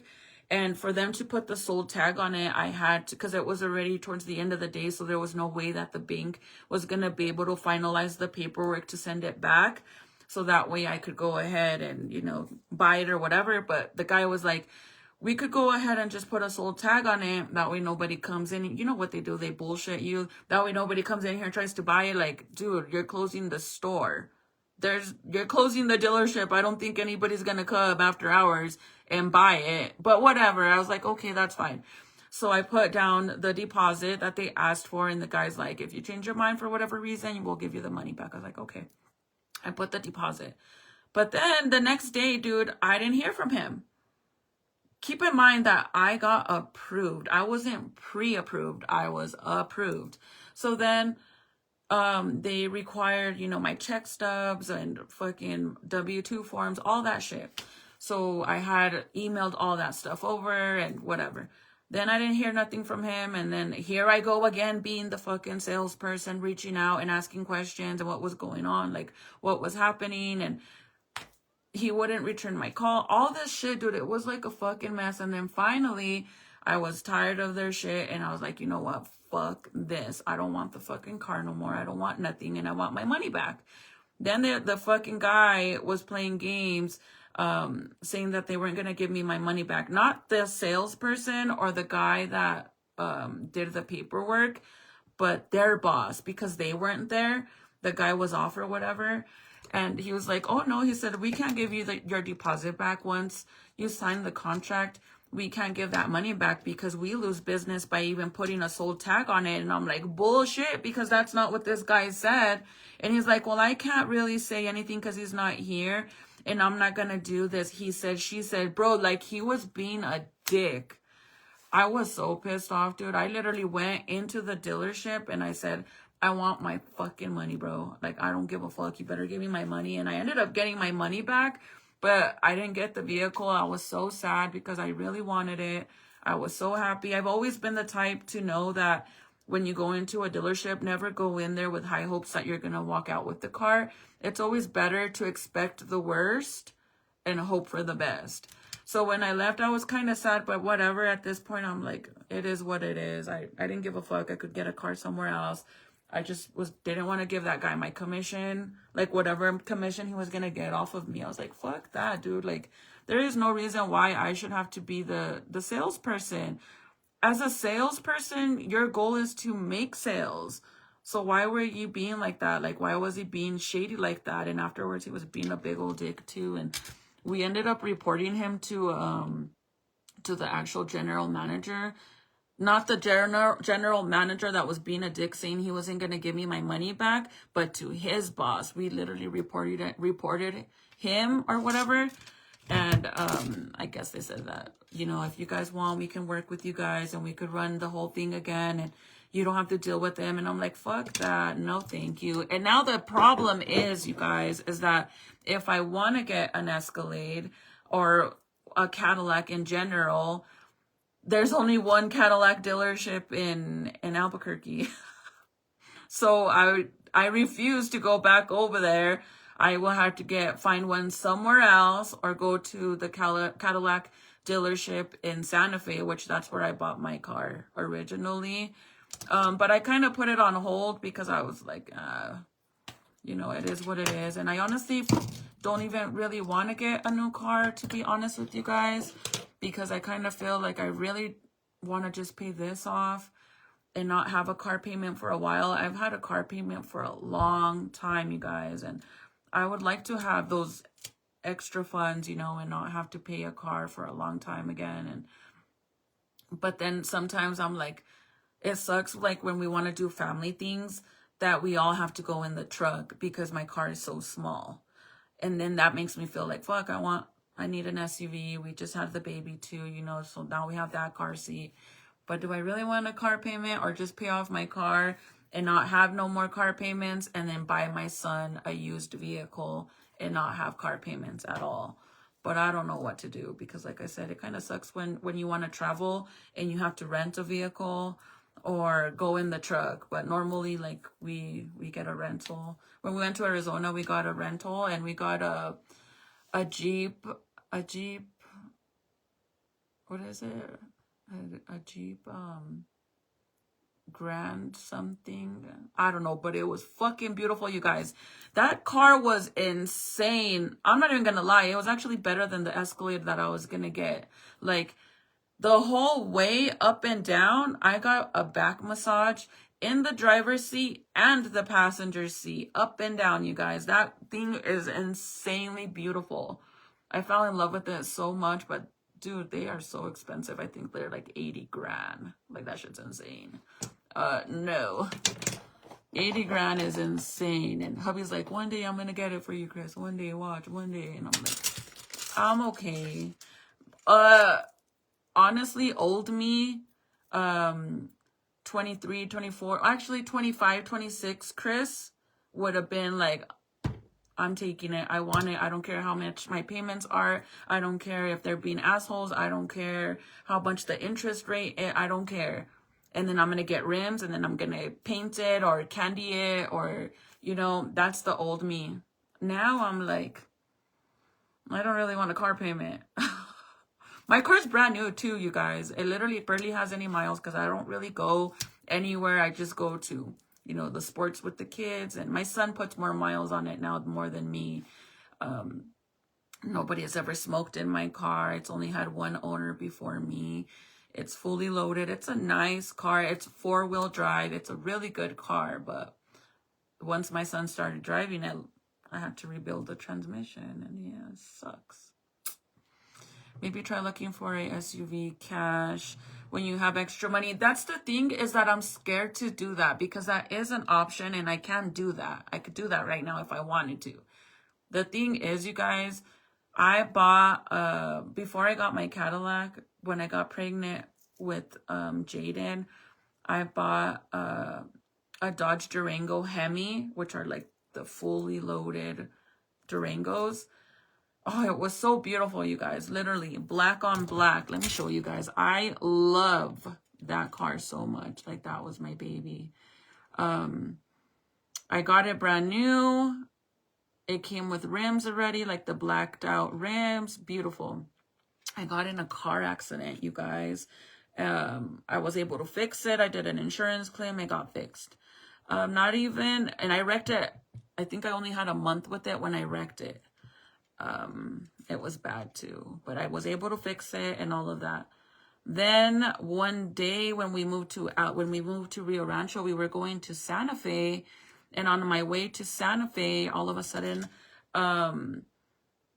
the check engine light turned on, and then Michael's like, is the car overheating or something? And I looked, and it didn't say it was overheating. It literally said that instead of it being all the way to the H, like overheating, it was all the way down to the C, like cool, which didn't make sense, because from my house to the highway on Enchanted Hills, it's a good 20-minute drive. My car should have been warm. It should have been in the middle, but it said it was at the C, which was cold, which obviously the thermostat thing, thermometer, I don't know how, I can't say it, thermometer, whatever the fuck it's called, must have been broken, because there's no way that I drove from there to La Bajada Hill and my car was still cold. It should have been in the middle. But then as soon as the check engine light turned on, Michael's like, get off the highway right away, like pull over. And I did that, you guys. And as soon as I pulled over, all this smoke started fucking coming out.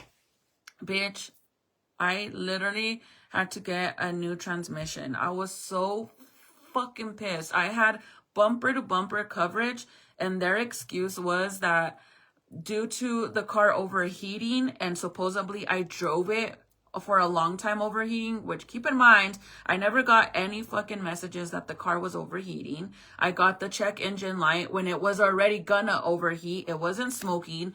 When I looked at the temperature thing, it was on C. I told them all of this, you guys. They fucked me. They said that the insurance didn't cover that. Because of that, I had to pay $12,000 for a used transmission. But luckily my cousin works at the BMW dealership, and he's a mechanic, so he was able to get me a used. The new one was 12 grand, but it got me a used one for $9,000. I had to pay $9,000 to replace the transmission. I was so pissed off, you guys. After that, I was so scared to drive that car because I was like, dude, I cannot afford for this shit to fucking break again or something. I was so scared, even though my cousin said that I would be fine because I got a new transmission, well, a used transmission. I was like, fuck no. So that's when I decided that I was going to trade in my car, and I got my CTS, and I miss that car so much. Till this day, I miss it, but I'm traumatized. And then when I started going live, you guys, and I started sharing my story with a lot of you guys, that's what happened with my Durango. I swear on my children's life, I put this on everything I love. I had multiple people telling me that those Dodge Durangos are known for that, for the transmission to blow. So makes sense why the warranty on the Durango was bumper to bumper, except if it overheats, because it's a common problem, and they're like, fuck that, we're not going to replace that. But they don't tell you that when you buy the vehicle. They don't tell you that. So I learned the hard way. $9,000 down the drain on that shit. And now that's another reason why I'm kind of scared to keep this car, because of what happened to it. Yeah, it was a shitty situation. So that's why I'm scared to buy a used car, because sometimes buying used cars, you end up spending more money on fixing them because you have to start doing more maintenances because they are used vehicles. So that's why I kind of want like something new.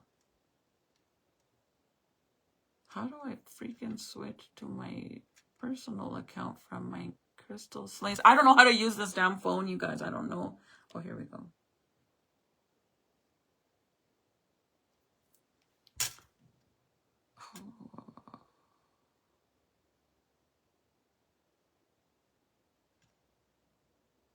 A ver. Can you hear my fucking tripas?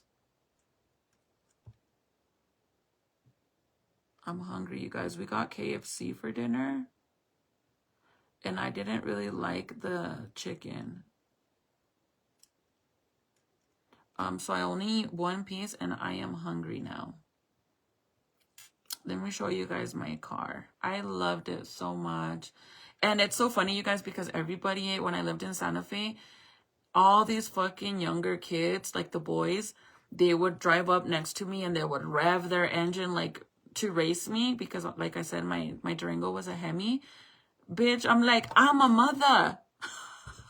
I can't race you. You could rev your engine all you want. I'm not gonna lie, a few times I did give it. Just plain I didn't. I'm scared to do that shit. But they would always fucking do that. And I'm like, no. A guy doesn't own this. It's me. It's mine. I guess it did kind of look like a guy. So this is my DeVille that Serenity wants. This is the one that used to be painted the baby fat car. But then I repainted it, and then it was like this. It's like a candy lavender. Well, not candy, but it's a lavender purple, and then it has all the patterns on it. That's the one that Titi wants me to bring over and get it going for her.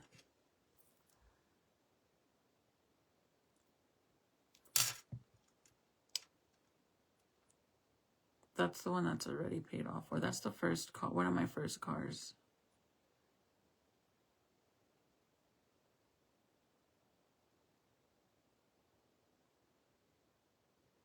How the hell is not in here?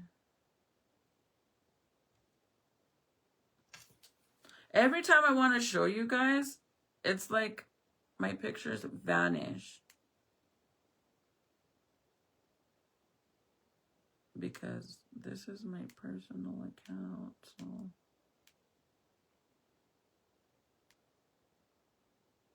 Okay, I'm pregnant. Look at what, this is how hubby's car used to look like, you guys. Whenever we went to go pick it up, because the hubby's lowrider is originally from Nevada, and that's what it used to look like compared to what it looks like now. Is that not a crazy, like, is that not crazy?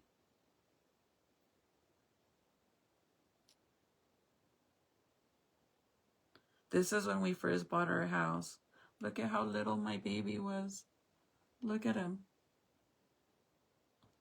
He was so tiny.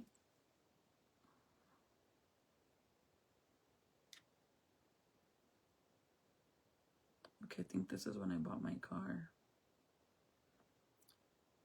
Yeah, so I bought my car in 2020. No, that never mind. That's just a regular picture. I guess I don't have it. What the fuck? I literally had a picture on here because it was all wrecked and I was trying to sell the rims because I still have the rims to it.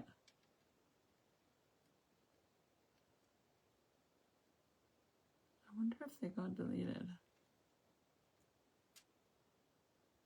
Oh, I know why. And then now that's what hubby's car looks like. Well, it's gonna look different, you guys, because it's going to the paint shop.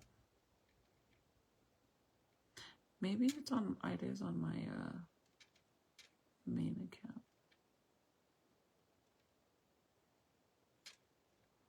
I've had bad luck with cars, bro. Like, I don't know why. One time I got a brand new Lincoln MKZ. Beautiful. Like, I'm talking about beautiful. It had like the peanut butter interior, and then like the wood green was literally like orange yellow. Oh, it was so fucking beautiful. I had my car only for like a few months, and I got in such a bad car accident. I literally got smashed in like a sandwich from the back and from the front like this. My car was so fucked up, it got totaled completely. And luckily I had Gap insurance and it paid off the entire car, but then I was fucked because I didn't have a car after that.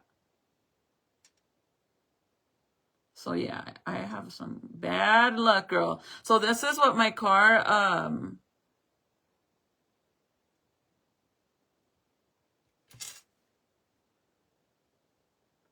where'd it go? Bro, my tripas. Look at how pretty hubby's car looks now. Do you guys think that he should add patterns to it or no? Thank you, Julie. It's a lot of work, honestly. Like, a lot of not spending money. But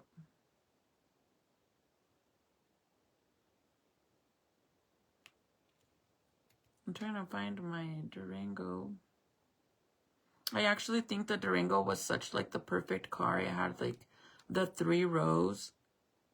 So it was perfect for all the kids and it wasn't all big.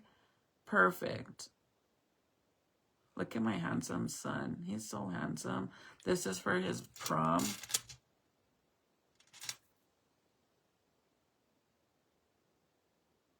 You guys think he looks like me? You guys have never seen it on my live, huh? I don't think you guys have ever seen him on my live.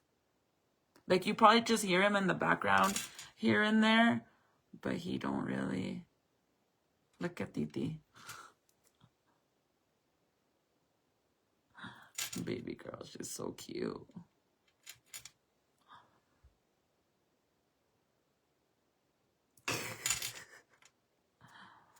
She's so silly.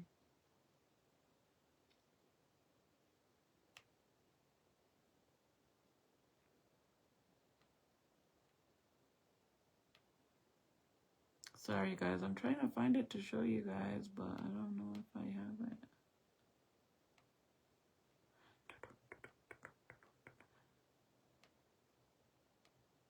can't believe that. Hubby's birthday's on Monday, you guys. This Monday.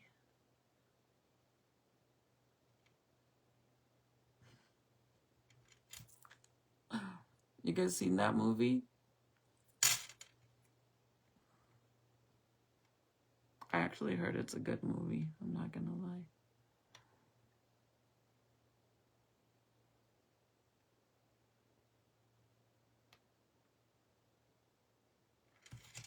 What the heck, man? Even my eyes, from scrolling like this, I literally feel like I'm freaking going cross-eyed. Like it hurts my eyes. Does that happen to you guys or just me because I'm freaking blind? This is how skinny I want to be again, you guys. Just like this. That's how I want to get skinny again. And I think I was 150, 140 there. That's the goal. That's the goal, you guys, to look this skinny. I think I'm almost there. Oh, your hubby's is the 22nd? I do have plans. I just don't know now because originally I wanted to like surprise him with like a little getaway for me and him by ourselves, which we actually could really use. My mom's gonna watch the baby and I had everything ready to go. But then today he was talking about getting the top for his lowrider. He wants to get a new top for his lowrider, and then he wants to replace his fifth wheel on the back of the lowrider and get another one.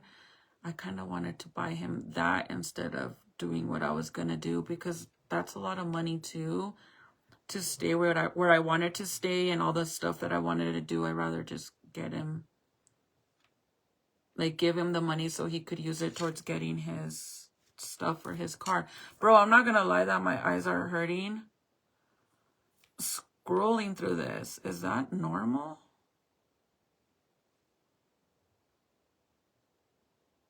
I literally feel like just from going like this, I literally feel like I'm going cross-eyed.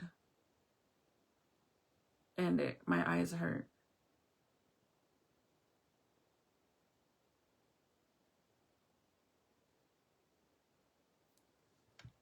I'm kind of scared. Look at how skinny I was. I don't want to get this skinny though. This is how skinny I was when we went to Vegas for the first time. Well, second time that Michael took me. The first time I ever went to Vegas was when we went to pick up the lowrider, the purple car. But we had the kids.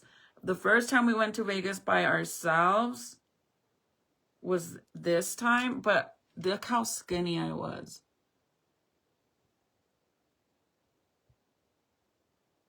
Like, I am so tiny. I don't want to get that skinny. I want to look like the picture I showed you guys, because I'm not too skinny. I look healthy. That one, I feel like I kind of look like I'm sick, like I'm a crackhead sick. Bro, like, look at how skinny I was. That's when these girls literally used to have a blast teasing me for being skinny. I was a crackhead. Y quién sabe qué tanto. Bitch, I was skinny. Like, what the fuck? That shit is sad. And I'm not gonna lie, my thyroid was so bad then. That's when my levels were completely off and I was losing mad weight. This is how I looked after I had the baby, Jaden. So I think my face was still like a little bit fuller. But in months, you guys, like in months, I got so fucking skinny. So I'm not. That's why whenever I got like thicker, like I got chubbier, and they were calling me Miss Piggy and making fun of me and calling me fat and all this shit. It's actually never hurt my feelings because my entire life I had a hard time gaining weight. So in all reality, I saw that as a compliment. I guess I don't have that picture either. I don't know what's going on, you guys. Because I know they were on here, but now they're not. You guys remember? I want to do another look like this, you guys. If you guys could find a Bratz pic, like a doll, a picture of a Bratz doll that kind of matches my hair with the blonde in it, send it to me so I can recreate this look. But it will, obviously, I'm going to do the same look as whatever brat you find that matches my hair color, because the blonde, because this one, it literally matches so good because the black hair. I had so much fun doing this look. You had to recreate, and I had the 2 pigtails, but you can't really see the other side. You could totally be a model for those card movements and important show events. Girl, thank you, Rachel. I did modeling for a while for when, well, it wasn't like any, it was professional pictures, but my friend Malik, he was actually building a portfolio because he wants, you know, to do professional pictures for like famous people and stuff like that. So he asked me if I would be a model for him. He wanted me to be a model for him so that way he could put them in his portfolio. And I was like, yeah, you know, like I'm fine with that. And he did so good, you guys. And the craziest thing is, if I show you the pictures, I promise you that you wouldn't believe me that when I took all those pictures, I was higher than a kite. Like I was doing a lot of, you know what, back then. A lot. And if you looked at the pictures, I promise you, you wouldn't even believe it. You'd be like, there's no way this girl was doing, you know what?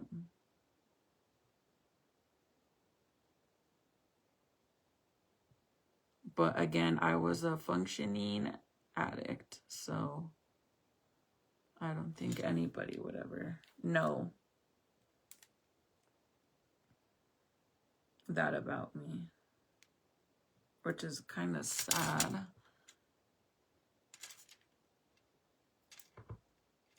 Look.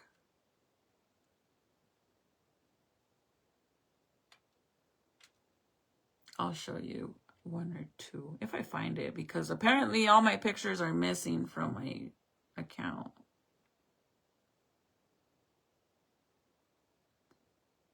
And yes, my man was aware that I was doing these pictures before anybody's like, that's so inappropriate. My man was aware. My man knew everything I did. My man knew when I did the pictures because he was in prison. He got a copy of them.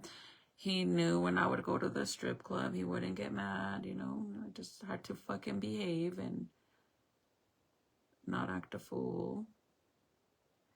This is the first picture I ever did. It's a little out there, so don't freak out. It's a little out there. That's when I first got my girls done, so. But that's one of them.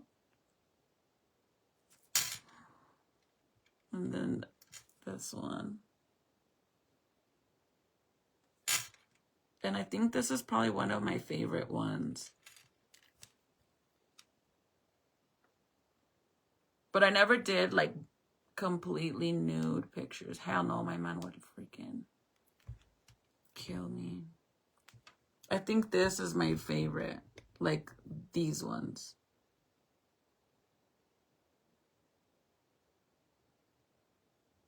Like I love how it looks. Like super clean.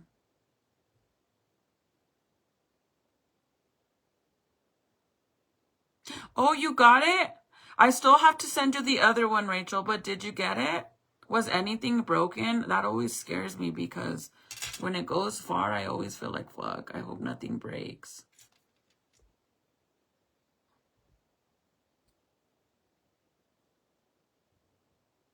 You love the monkey apes.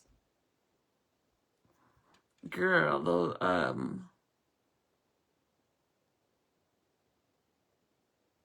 and then we did this one. This one I did was, no pants or chonies on, but the guy that did my pictures, he was, gay. And besides that, he wouldn't come out until like I was standing exactly how he wanted me to. So he never really saw anything. He just saw the front of that, and that was it. He never saw like the back of me or anything like that. He was actually very professional. And believe it or not, you guys, now he lives in California and he actually does professional pictures for famous people now. You guys could look him up, Malik Daniels. I actually had messaged him a while back to see if he was still around because I wanted him to do like pictures, like family pictures for me and my kids. And he's like, no, girl, I live in LA now. And I've seen some of his work that he was already out there, but I thought he still lived here. Those are cute, right? I think they're cute. A hating ass bitch will say they're not cute, but it's okay.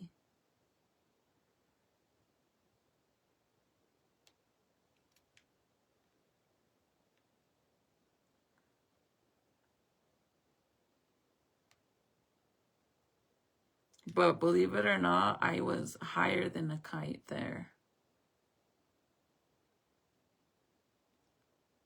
On all those pictures. Thank you, Amanda. This one too, but this one's a little, like I said, I had just gotten my girls done, so they were cute little pictures. And to be honest, I sent all these to my man, and obviously he knows they're on my Facebook. This was from 2016, you guys, like, but this one's a little out there too. If you're my friend on my personal account, they're all there. Bro, okay, don't pay attention to the rest. But look at my tattoo of my Marilyn Monroe. How good that shit looks, you guys. Do you see that? And look at it now. I don't even have the lips anymore. You could barely see them.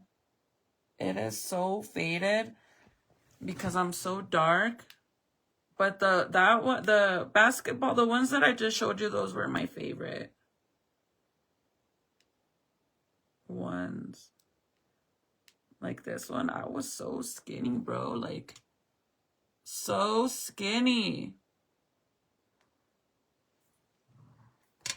I got asked in the past to do a photo shoot for some events, but never did. I have a nice...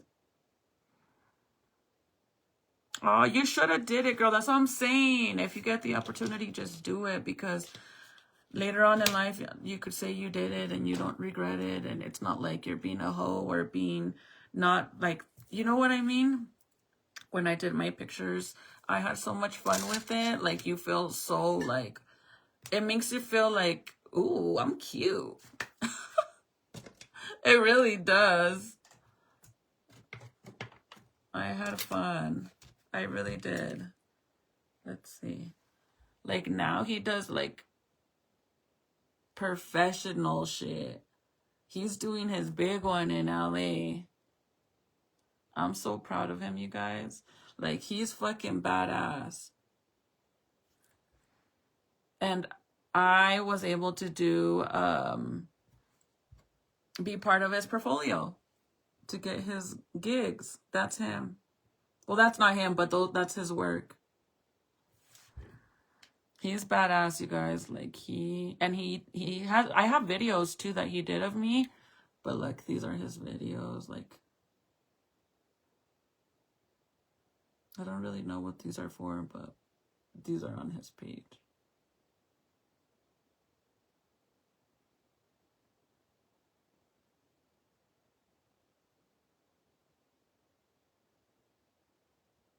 If you ever want to send me some pics this way. Girl, one time, this one guy from here from Albuquerque, he has, him and his friends have a few Impalas. They asked me to do modeling for their cars, to be because they picked his car to be in the Lowrider magazine theme, and he asked me to go and my freaking scalp still hurts, you guys, to model for him on his car, and the guy was gonna take the pictures and all that. And it was like a done deal. They told me what they wanted me to buy, like what kind of outfits to buy, because I refuse to do like nudes and shit like that. Never would I ever do a nude fucking shit. You have to be a freaking whole nother level of a slut whore for that shit. That's not me. I'm sorry. If you do that, that's you. But I would feel like a slut whore if I ever did completely naked, butt naked pictures. Like, I would not feel comfortable. Like I said, the pictures that I did with me holding the basketball right on my vajayjay, and obviously I'm not wearing underwear. Whenever he came out, he came face, like he was in front of me. So what he saw is what you guys seen in the picture, and that was it. He never seen behind me. Whenever I was leaving or whatever, to put on my clothes, he would leave and I would put on my robe and I would go change it in the bathroom. Like, very professional. Never did anything like that. But when I got the opportunity to take those pictures for the Lowrider magazine, bro, I was so excited. And it's like a beautiful freaking Impala. And it wasn't just going to be one, it was going to be several. And then I guess the guy that got picked, the guy that asked me to do the pictures, he ended up getting into like a huge argument with the person that was going to take his pictures, and he didn't do them. So I lost my chance. I lost my opportunity to be in a Lowrider magazine. That would have been so awesome to say I did that, huh? Oh my God, Rachel, thank you for the 5,000 stars. Thank you. You're so sweet. Girl, you're going to get me in trouble. Tell me why lately, I have had one girl, there's this one fucking girl that keeps coming on my lives, and she's like, says the same thing every time. I remember when she said that she would never get stars, and look at her now, begging for stars, always asking for stars. She says that every time to this. And I don't know if it's been ever since you started sending me stars, because honestly, I get stars like every so often. I don't really get them all the time. And I think because you've been sending so much, that's why she's been saying that. And I'm like, bro, okay, I addressed it the first time you told me, and now you do it every time. You're going to get in trouble, Rachel. Me va a regañar. She's going to be like, again? See? I remember when she said she would never get stars. You're going to get me in trouble. But he does so good, you guys. Like, his work is amazing. And those girls are badass girls. I'm just little old me.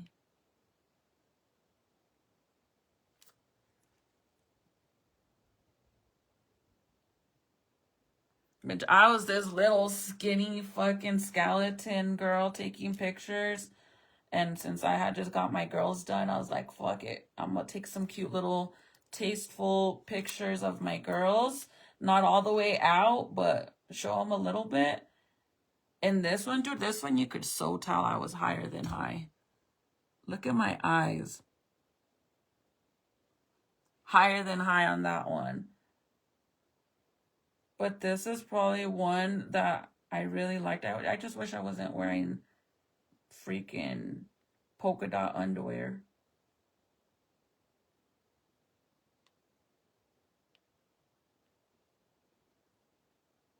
Anyways, he did some cute ones. This one, but look at my rib cage, bro. My rib cage is so popped out on that side and only on that side. Right here, like literally right here, it's popped out. When I was pregnant with my son Nathaniel, he used to go whenever he was in my belly, he would go under my rib cage, and I would literally like push and push and push him down because I could feel his head under there, and I would literally try to like get him to move, and nope, he would stay there. After I gave birth, my rib cage stayed popped out, and look at how you could, because I was so skinny back then, you can see it so bad. Look at my rib cage. How popped out it is. That shit's insane. Now you can't really see it because I'm obviously fatter. Because this side's not like that.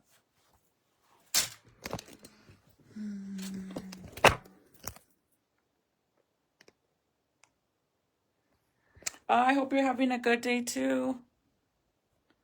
But the difference between you and others, you don't ask for them. They are. Yes, that's what I was saying. I've never asked for stars. I always say thank you. And I always tell everybody that sends stars, I'm very grateful. But don't ever feel like you have to send me anything, because you don't. If you do send them, I am grateful. I'm not going to not say thank you. Am I supposed to not acknowledge it? Like, that would be hella rude. So what if you get stars? People really need to mind their own business. Yes, girl. But because when they first started doing the star program, I always said that I would never get stars because I just wouldn't feel comfortable. Like, I've always been the type of person that I don't like to take anything from anybody. Like, I really don't. Like, I don't even like to borrow money from people. Like, that's just how I am. I literally would never do that. So I would always say, like, I would never do sign up for stars, because that's just not who I am. But then when I started doing giveaways all the time, and I legit was spending around $500 a month on giveaways when I would do the raffles, I was like, you know what? Instead of doing raffles, how about I sign up for stars? Actually, I wasn't even the one that came up with this. One of my supporters said, you should sign up for stars, and whatever money you get from stars, you could use that for giveaways. And it's like, you know what? That's a great idea. I'm going to do that. So that's why I signed up for it. And then I stopped doing giveaways because I started seeing how people were being very, very fake and would only come around when I would do giveaways. And then I didn't think that, because I'm such a fair person, you guys, like whenever I would do giveaways, I would never like try to cheat and only pick people that I know from my face, like supporters that I notice. Like, I would be fair. I would write everybody's name down. I would put it in a thing. I would pull it out in front of you guys. Like, I would never cheat on that, right? So after a while, I was like, fuck that. I'm not going to keep doing giveaways. And then people that I've never even seen on my live that only literally entered the giveaway because someone else tagged them and they don't even follow me or any of that. And then they would win. I was like, fuck that shit. I'm not going to do that. Like, I'm not going to do that shit.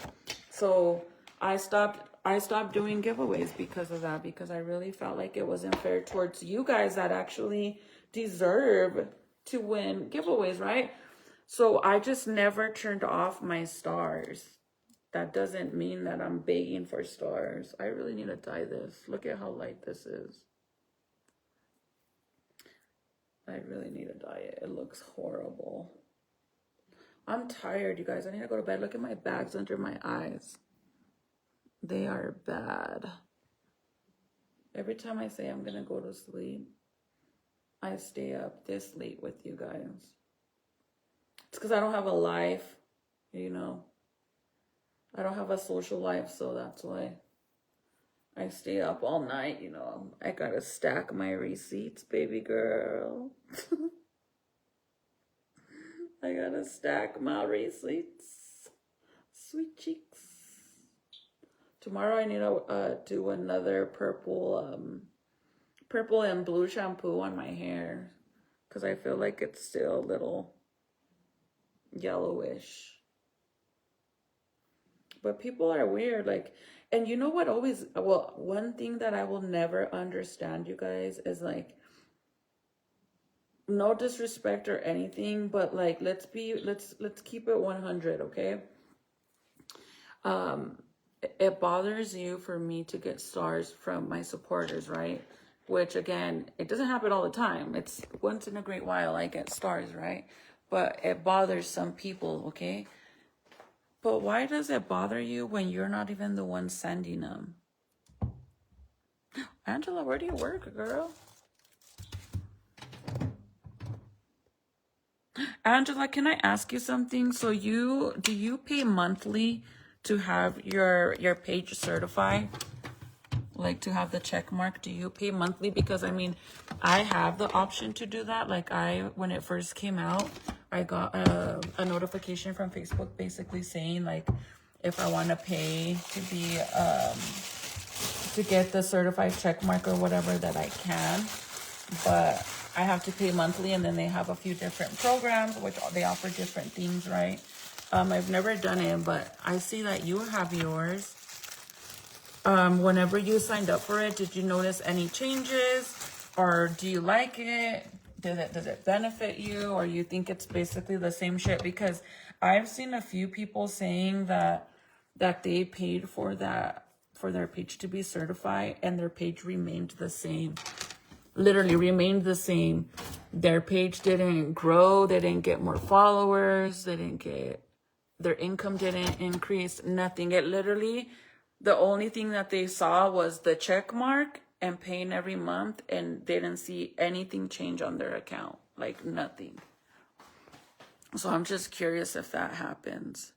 No, stay on. I'm glad you're like a night owl like me. Well, if I was going to do the roses, you guys, but it's already 1. I'll do it this weekend. I'll do it tomorrow. I'm not gonna lie, I'm actually really tired, you guys. I haven't caught up on my sleep because I go to bed late like this, and then I get up in the middle of the night when the baby starts crying, and then I gotta take the kids to school at 6:30. So I'm up by 5. I'm up to make sure that they're up. And then I doze off for a little bit, and then I get up and take them to school at 6:30. I come back, and then by 7, I get Junior up for school, make sure he gets up and goes to school. Sometimes I have to take him to the bus stop. And then by 8 o'clock, I get Jaden up because he goes to school at 9. And then after that, Zeke wakes up at 7, and he won't go take a nap till 11 o'clock. So then I'm fucked. I don't get to nap. Because then at around 11 o'clock, I'm like, okay, well, if I nap, I'm going to get super lazy. So I just haven't slept. I'm like this. Like a fucking zombie. Like,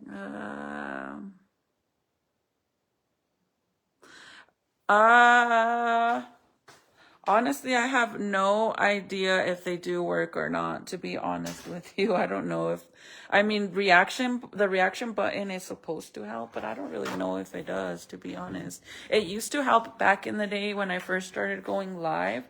It did help. Sorry, guys, I'm going to make me a bagel. I didn't like the chicken that I got from KFC. I was not really too excited. You know what I did like, though?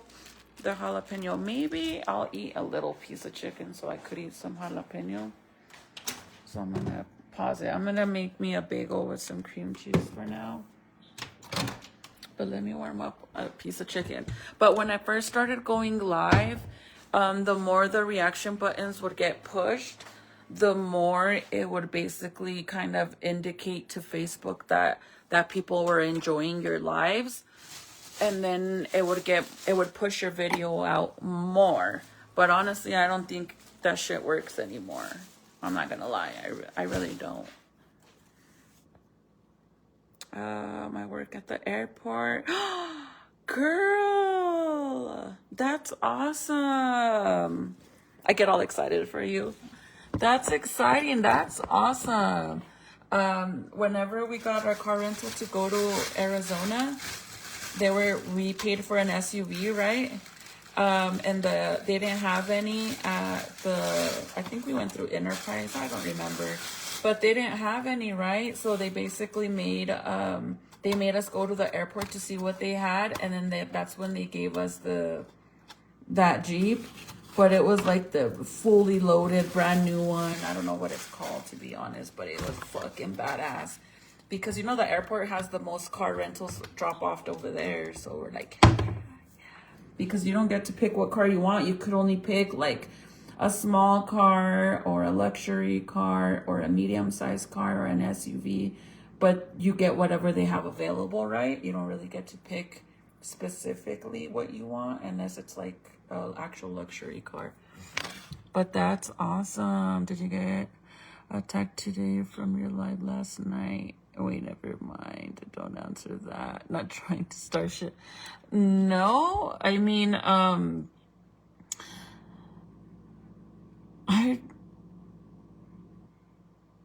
all I got was I received a message from, I'm pretty sure it was a fake message, basically saying that that I like to start shit for no reason, and for me to move on, and to what did I say? For me to move on and to worry about my children instead of causing problems. Like, who the fuck caused problems? Girl, like, this girl literally went and spoke about me twice in one day because I fucking said my life wasn't about her. Who the fuck is that stupid and slow to do that? I literally stated that my life wasn't about her, and that made you react to go and talk shit about me? How does that even work? I don't get it, bro. Honestly, I think it's so fucking weird and pathetic, like, because I straight the fuck up was talking about that dumb ass bitch Miranda, and I said that loud and clear. Literally loud and freaking clear. Maybe I just didn't like the chicken because I ate it when it was kind of already cold.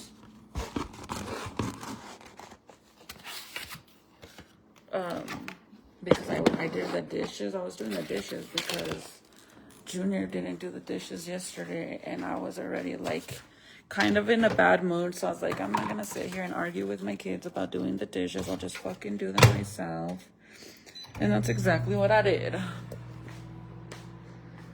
I am a creator, and it helps to make what's empty or my page look legit. And I gain, oh wow, yeah, because I've seen another influencer that I watch that she paid for her stuff to get certified, and she didn't see a single difference at all. Like, her engagement stayed the same. She didn't gain any followers. So she didn't really get she's actually considering removing it. The only reason why I ask is because I remember when I first started going live, you couldn't pay to get certified. They would offer it to people that were doing so good and were big on social media. They would offer it to them, but they weren't offering it, like, you couldn't pay for it. And now anybody can pay for their page to be certified. It's not like it's given to you because you're doing so great and you're famous. No, it's because you got a package. I've never considered doing it just because I always feel like every time I make a change on my Facebook, it fucks up my account. Like, for whatever reason, I have been losing followers for the past 2 years now. I've been losing followers instead of gaining them. Like, I don't lose a bunch, but it does make a difference. Like, it does. And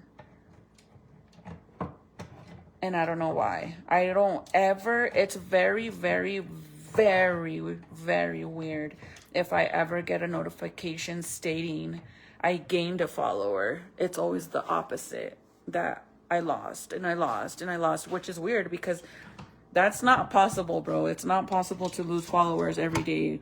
Like, I promise you, it really isn't. There has to be something wrong, or the fact that I go live now, and if you guys notice, the highest my live will go is 100 viewers or 150, and that's it. But on any other day, it will not allow me to have more than 50 followers, or 55. We'll say 55. It won't let me have more than that. It will literally start pushing people out, or my page starts messing up. It's always some shit. Oh, do you? Can you girl, can you comment your page name? I mean, or is it this one? If it is, girls, you guys go show her some love and follow her. That's awesome. I'm so happy that I inspired you to do that. That's awesome. Honestly, girl, I'm not a hater. Bitches try to claim I am a hater, but I promise you, I am not a hater. That is so awesome, girl. I want to see your work. I want to see what they look like. That's cool. So I kind of got inspired myself this morning. I have a new hobby that I'm going to do. And I think I'm going to be really good at it because I love to spend money. But it's not going to be easy to be able to do this hobby because it's like vintage things that I'm trying, like it involves vintage items, which is obviously really rare and hard to find. But I'm going to fucking do it. And once I start, my goal is to get at least 10 to 15 of these vintage items. And then I'll tell you guys what I'm doing and what's going to happen and what I'm going to start doing now on my page. Only because obviously I don't want to open my mouth until I'm actually succeeding and getting somewhere with it. Because, you know, people be wishing bad things upon other people. And I'm a true believer of that. That women like to be petty and messy and wish on your downfall. There's a reason why, listen loud and clear, there's a reason why all these girls that don't like me watch me. Because they're patiently sitting there waiting to see me, something bad happen. That's really what it is. Because they're not here to hype me up or support me. They're here to see when something bad happens. That's the reality of it. I sent you some TikTok videos. I spoke to him that reminds me of you with those custom roses. Oh, girl, thank you. I'll have to check. You guys, can somebody explain to me why the fuck it always says that I sent people on TikTok a video, but I know for a fact I didn't, unless I'm doing it when I'm like half asleep scrolling and I didn't even notice. Does that happen to you guys? Or am I doing something that's making these videos get sent to people? Because sometimes I'll go in my inbox and then it says that so-and-so hearted whatever the fuck I sent them, or that they seen what I sent them, but I know for a fact I didn't send them shit. What am I doing? That shit's so embarrassing, dude, because sometimes it'll be like the most randomest fucking thing. Like, I could be scrolling and it could be a reel of a fucking dog taking a shit, and then the next day in the morning it says that I sent it to them. And then I'm like, oh shit. Whoops. I tried to delete it before they view it, but sometimes I'm late. They end up seeing it. I'm like, oh shit, I promise you I didn't mean to send you a dog taking a shit. Or those videos of the people that are cleaning fucking piojos out of the kids' hair and shit. Tell me why I like to watch those videos, you guys. Like, you know how there's some people out there that enjoy watching videos of people popping pimples and shit like that? Well, I don't like that, but I know there's a lot of people that enjoy that. Well, I like to watch those videos of like the professional people that remove piojos. I don't know why, but I like to watch that. I even seen this one page where there's it's like a professional person that works with hair that people that have extremely dry scalp, where they like peel the skin and it's like big old chunks like that, and you're like, oh fuck. I like to watch shit like that. I know it's weird, but I'm honest. But that's awesome, Angela. That makes me so happy for you, honestly. See, I don't give a fuck what any girl on here says about me that don't like me, that I suck and I'm a Debbie Downer and nobody wants to watch me and nobody cares about me. And at one point, I even got told that I was never gonna be shit. Those were the exact words, that I was never gonna be shit. Those were the exact words that were said about me. But it is such a good feeling when you guys tell me that I either inspired you or motivated you to do something, or better yet, just even made you have a better day, or you like to watch my videos because it distracts you from whatever, you know, whatever you're going through. You might be going through something bad, but thank you for sharing that. That's like a big old slap to the bitches that talk shit about me like that.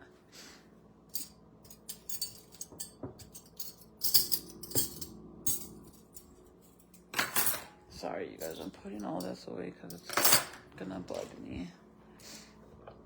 My nose just got running. It's literally cold in my living room. Angela, yes. You ain't lying, girl. You don't have to talk about it. Screw her. Oh, girl, me vale verga. I don't give a fuck. Because at the end of the day, I know for a fact that I didn't do nothing wrong.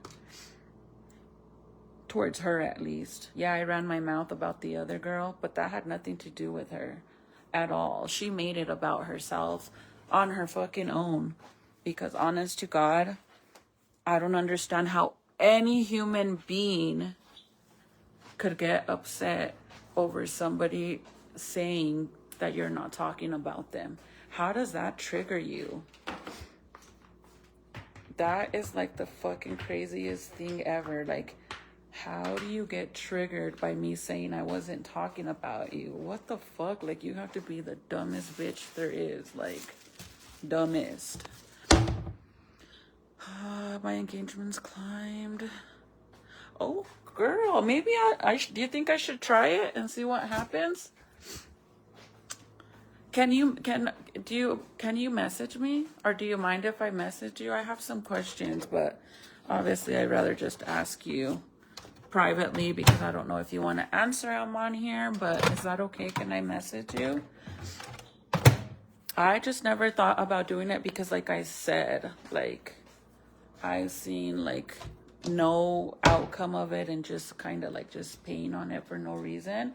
And sometimes I wonder if that's the reason why Facebook has literally like not allowed my page to grow, because they want me to sign up for this shit to pay for it.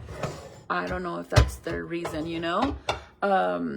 Because I'm not even lying, you guys, like at the end of last year, I was averaging over a few million views, like reach views, over a few million a day. Like a day, you guys. Like, I'm not even lying. Like, I posted when I posted those pictures of Canelo, I got, I think I got like almost 2 or 3 million views on each one. Like, it reached a lot of people. It had over 25,000 likes and shit like that. But now, like right now, if you guys have noticed, my reach has been low. Like, normally, like when I post pictures and stuff, I get 300 likes or 200 likes, shit like that. But at the end of last year, when I was getting a higher reach, I could get up to, like, even my baby. I could post a picture of the baby or anything to do with the kids, and I would get over 1,000 likes easy. But now it's like I'm lucky if I even get 300. It's really, really weird. And I'm thinking that my account maybe just reset, because you know how they always do resets. It might be that it just reset and I need to rebuild it again and continue. But also, like, my payouts was kind of like, ever since I got one really big payout, it threw off my entire page, you guys. Like, I'm not even lying, you guys. Literally off of one post, I made so much money. I'm talking about in the thousands, double digits, like off of one post. Like, I could tell you, I'm not gonna tell you how much exactly, but double digits in the thousands off of one post. Like, literally, when I got my payout, I was like, holy shit. I thought it was what I owed on my car, but it was actually a deposit. I was like, oh, crap. After that, my page went down. But then when I did the Canelo posts, those 2 posts I did, I mean, I didn't get double digits in the thousands, but I did get around $1,000 for each one. I'm not gonna lie. Off of those 2 posts. I wish I could get another fucking... That one that I got the double digits, it has over 55 million views on it. That's insane, you guys. You could make money on social media, but I'm telling you right now, the minute you have drama, bullshit drama like me, where it drags, and then they start reporting your account, and then they start messing with your account and doing shit on purpose to make your page get messed up, that's when it throws off everything. So the best advice I could give you is, no matter how much somebody makes you angry, it's not worth it. Just ignore them, because it will mess up your page, and in the long run, drama's not gonna pay for your bills if that's how you make your money. I mean, yeah, you'll make money, of course, because your views go up when you have drama, right? But it also comes with violations. It also comes with your page being reported. It also comes with your page freaking getting slowed down, your traffic gets slowed down, and all that stuff. That's what it comes with it too. And that sucks. So if I could give you guys one advice, no matter how much someone pisses you off or what they say, just ignore it. Me, I don't care anymore, because my page is so messed up. It's like, whatever. I really don't care. Sorry, guys. I'm putting all this chicken away because I don't want to leave it outside. It's already cold anyways. But I think I'm going to try it and see. I just don't know, because, you know, they have like 3-4 different packages.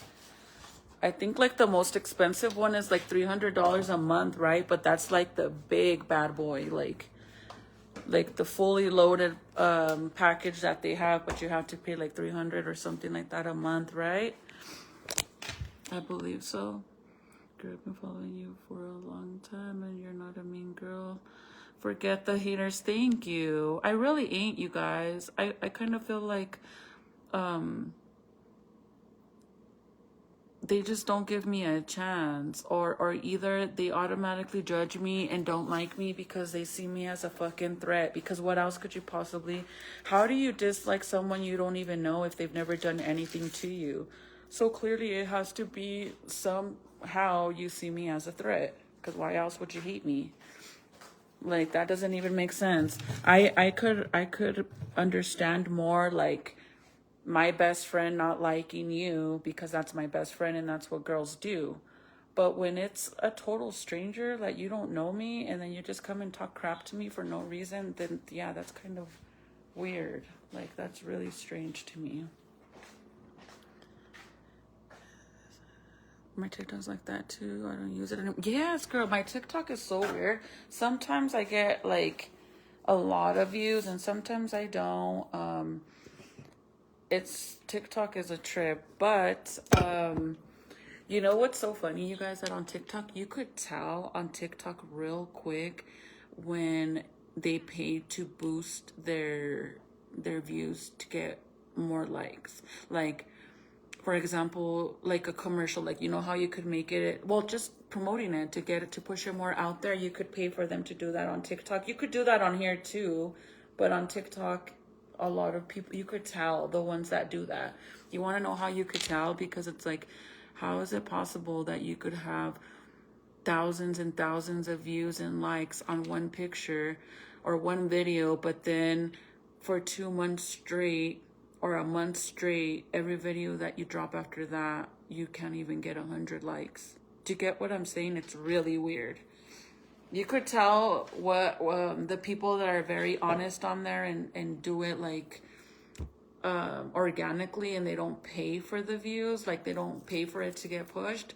It's gonna be the people that their numbers are always the same. Like mine always average between 500 and 1500. That's like normal for me. I always get in between that. Sometimes I once in a great while I'll get one that goes a little far, but it's not like crazy high. It really isn't. But if you do post more and more and more, like the more you post, it starts to bump you up. It really does. That does work. I know that.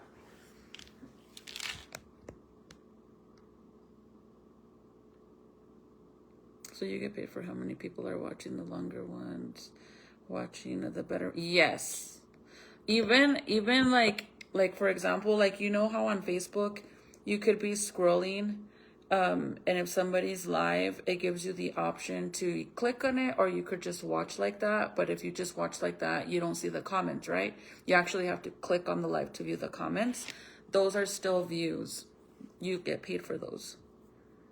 And it's like when I first started going live, they would only pay you for views. But now, you guys, now you get paid for even your pictures, how many comments you get, how many likes you get, how many people viewed your picture. You get paid for your reels. You get paid for your videos, like regular videos. You get paid for your post. You get paid for a lot of things now. But when I first started, it was just straight views. You have to get a lot of views to be able to make some money.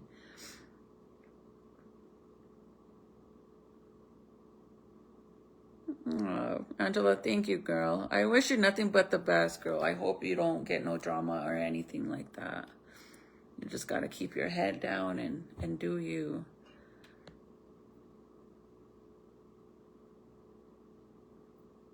Thank you. I try to be positive. I try. But anytime like I'm having a bad day or I'm in a bad mood, I won't even go live, girl. I really won't. So I find it very, very funny that anybody would indicate that I come on here as a Debbie Downer and all this bullshit. Like, what?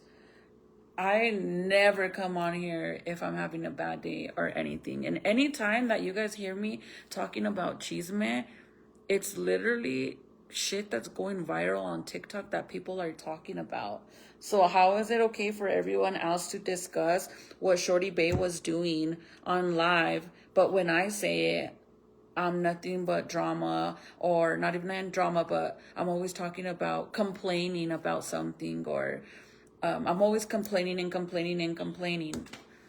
What? I'm not a fucking, I don't live on marshmallow land. The fuck? I have a real life. I don't have a perfect life. Just because some of you guys like to watch people that pretend like their life is 100% perfect and nothing ever goes bad in their world. They never get a flat tire. Their car never breaks down. Their refrigerator doesn't break. They don't get in a car accident. They don't get sick. Their kids aren't acting up. Their kids are perfect. Bitch, that is fake. I'm sorry that I share real shit. I'm sorry. Like, look how I look right now. I look so rough right now, and I really don't give a shit. My bags are like really bagging. Look at my face, dude. Look at this shit. You don't even want to know what happened there. My hair parecen pelos de lote. I don't care. I can't stand people that like... That's the problem for any fucking girl that sat there and ran their mouth and said that all I do is complain. Is like, you're used to watching people that fake that their life is so perfect and nothing bad ever happens. It's like when you watch a YouTube video and they cut out all the fucking bad shit when their kids are acting out. They cut that out and you just see perfect little kids that act perfect. Bitch, no one cares about that shit. People want to see the real shit. Thank you. I'm going to message you.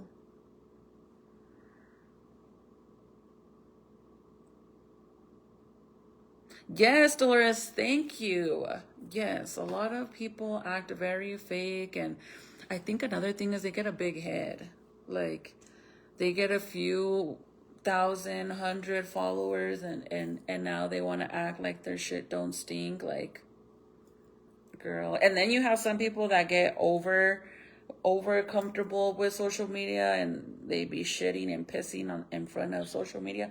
I don't even like to eat in front of you guys. Like, I feel like that is so disrespectful. Like, I've always been raised and taught that you don't eat in front of people unless you have enough to share with everyone. So me sitting here right now and eating, I won't. Why do you think I'm not eating?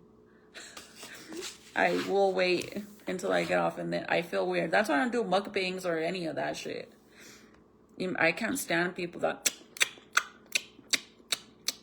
I can't stand that, so I won't do it.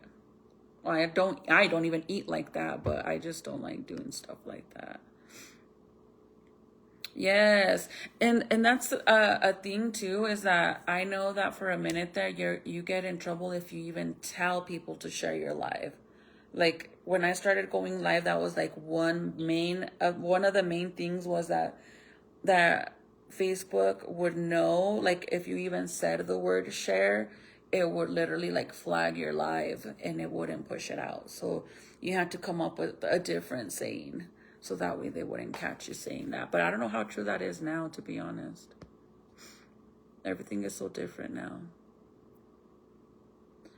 It's called Envy. Just Envy? Or wait, is that what you're saying, that your page is called Envy? Oh shit.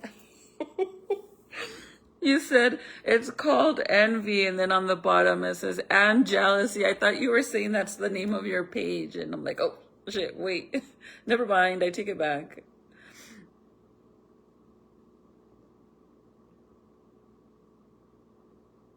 I'm good, Jazz. I'm tired. I'm sleepy. I'm not gonna lie.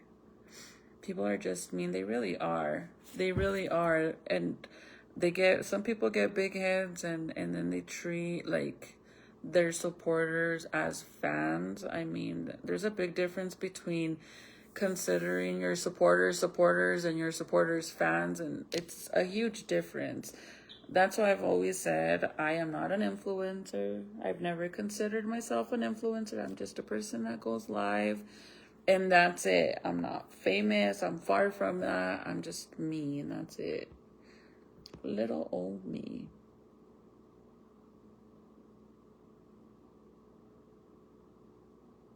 Jorge, a dormir. A dormir se ha dicho. I'm gonna go look at your page, Angela. I'm so excited, girl. I want to see. I'm telling you, to put your page on here. I guess I missed it if you said that was your name, your actual page. I didn't get it.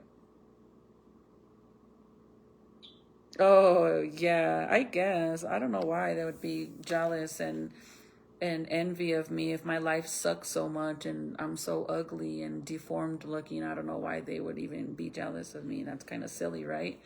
But I don't know what other explanation we could have if my life is so horrible and miserable and my legs suck and I'm so ugly and deformed, but yet somehow they still watch me. They're still here. But it's kind of like, well, why? If I'm all of these things, why are you guys here? That's kind of weird. They're kind of proving the opposite, you know? Anyways, you guys, I'm going to go because my pollo is about to get cold. Yeah, I got to warm it up again. I'll see you guys tomorrow. Oh, okay. Thank you. I'm going to pin it. You guys, if you want to go, and I'm going to pin her page and go and check it out and show her some love. Follow her page, you guys. She does roses as well. I mean, I just do them for fun, but did it pin? Because I pinned it. Where'd it go? Yeah, it says it's pinned, but I can't see it on my end. Oh, it did. It's right here on the corner. I don't know, right here, but I don't know if it shows it for you guys. But go follow her, you guys, and show her some love. She's so sweet. And go check out her work, especially now with Valentine's Day coming, you guys. If you guys want roses or forever, they're called forever roses, right? But I'm gonna go. Thank you, Jazz. Yes, go follow her, you guys. I'm gonna go look at it too. Okay, I'll go look. I want to go look. Do you do lives? Well, you do, right? Do you do lives doing it? I like to watch stuff like that. But go show her some love, you guys. Go to Angela's page. I pinned it at the bottom. But I love you guys so much. Good night, girly. Sweet dreams. Thank you. You're welcome, girl. Have a good night. Sweet dreams. Thank you, Jazz. Thank you, Sonia. Yeah, you guys, go show her love. If you guys are watching the replay, go follow her and show her some love too. I love all of you guys so much. Everybody be careful out there, and I'll see you guys tomorrow, okay? You guys have a good night. Bye.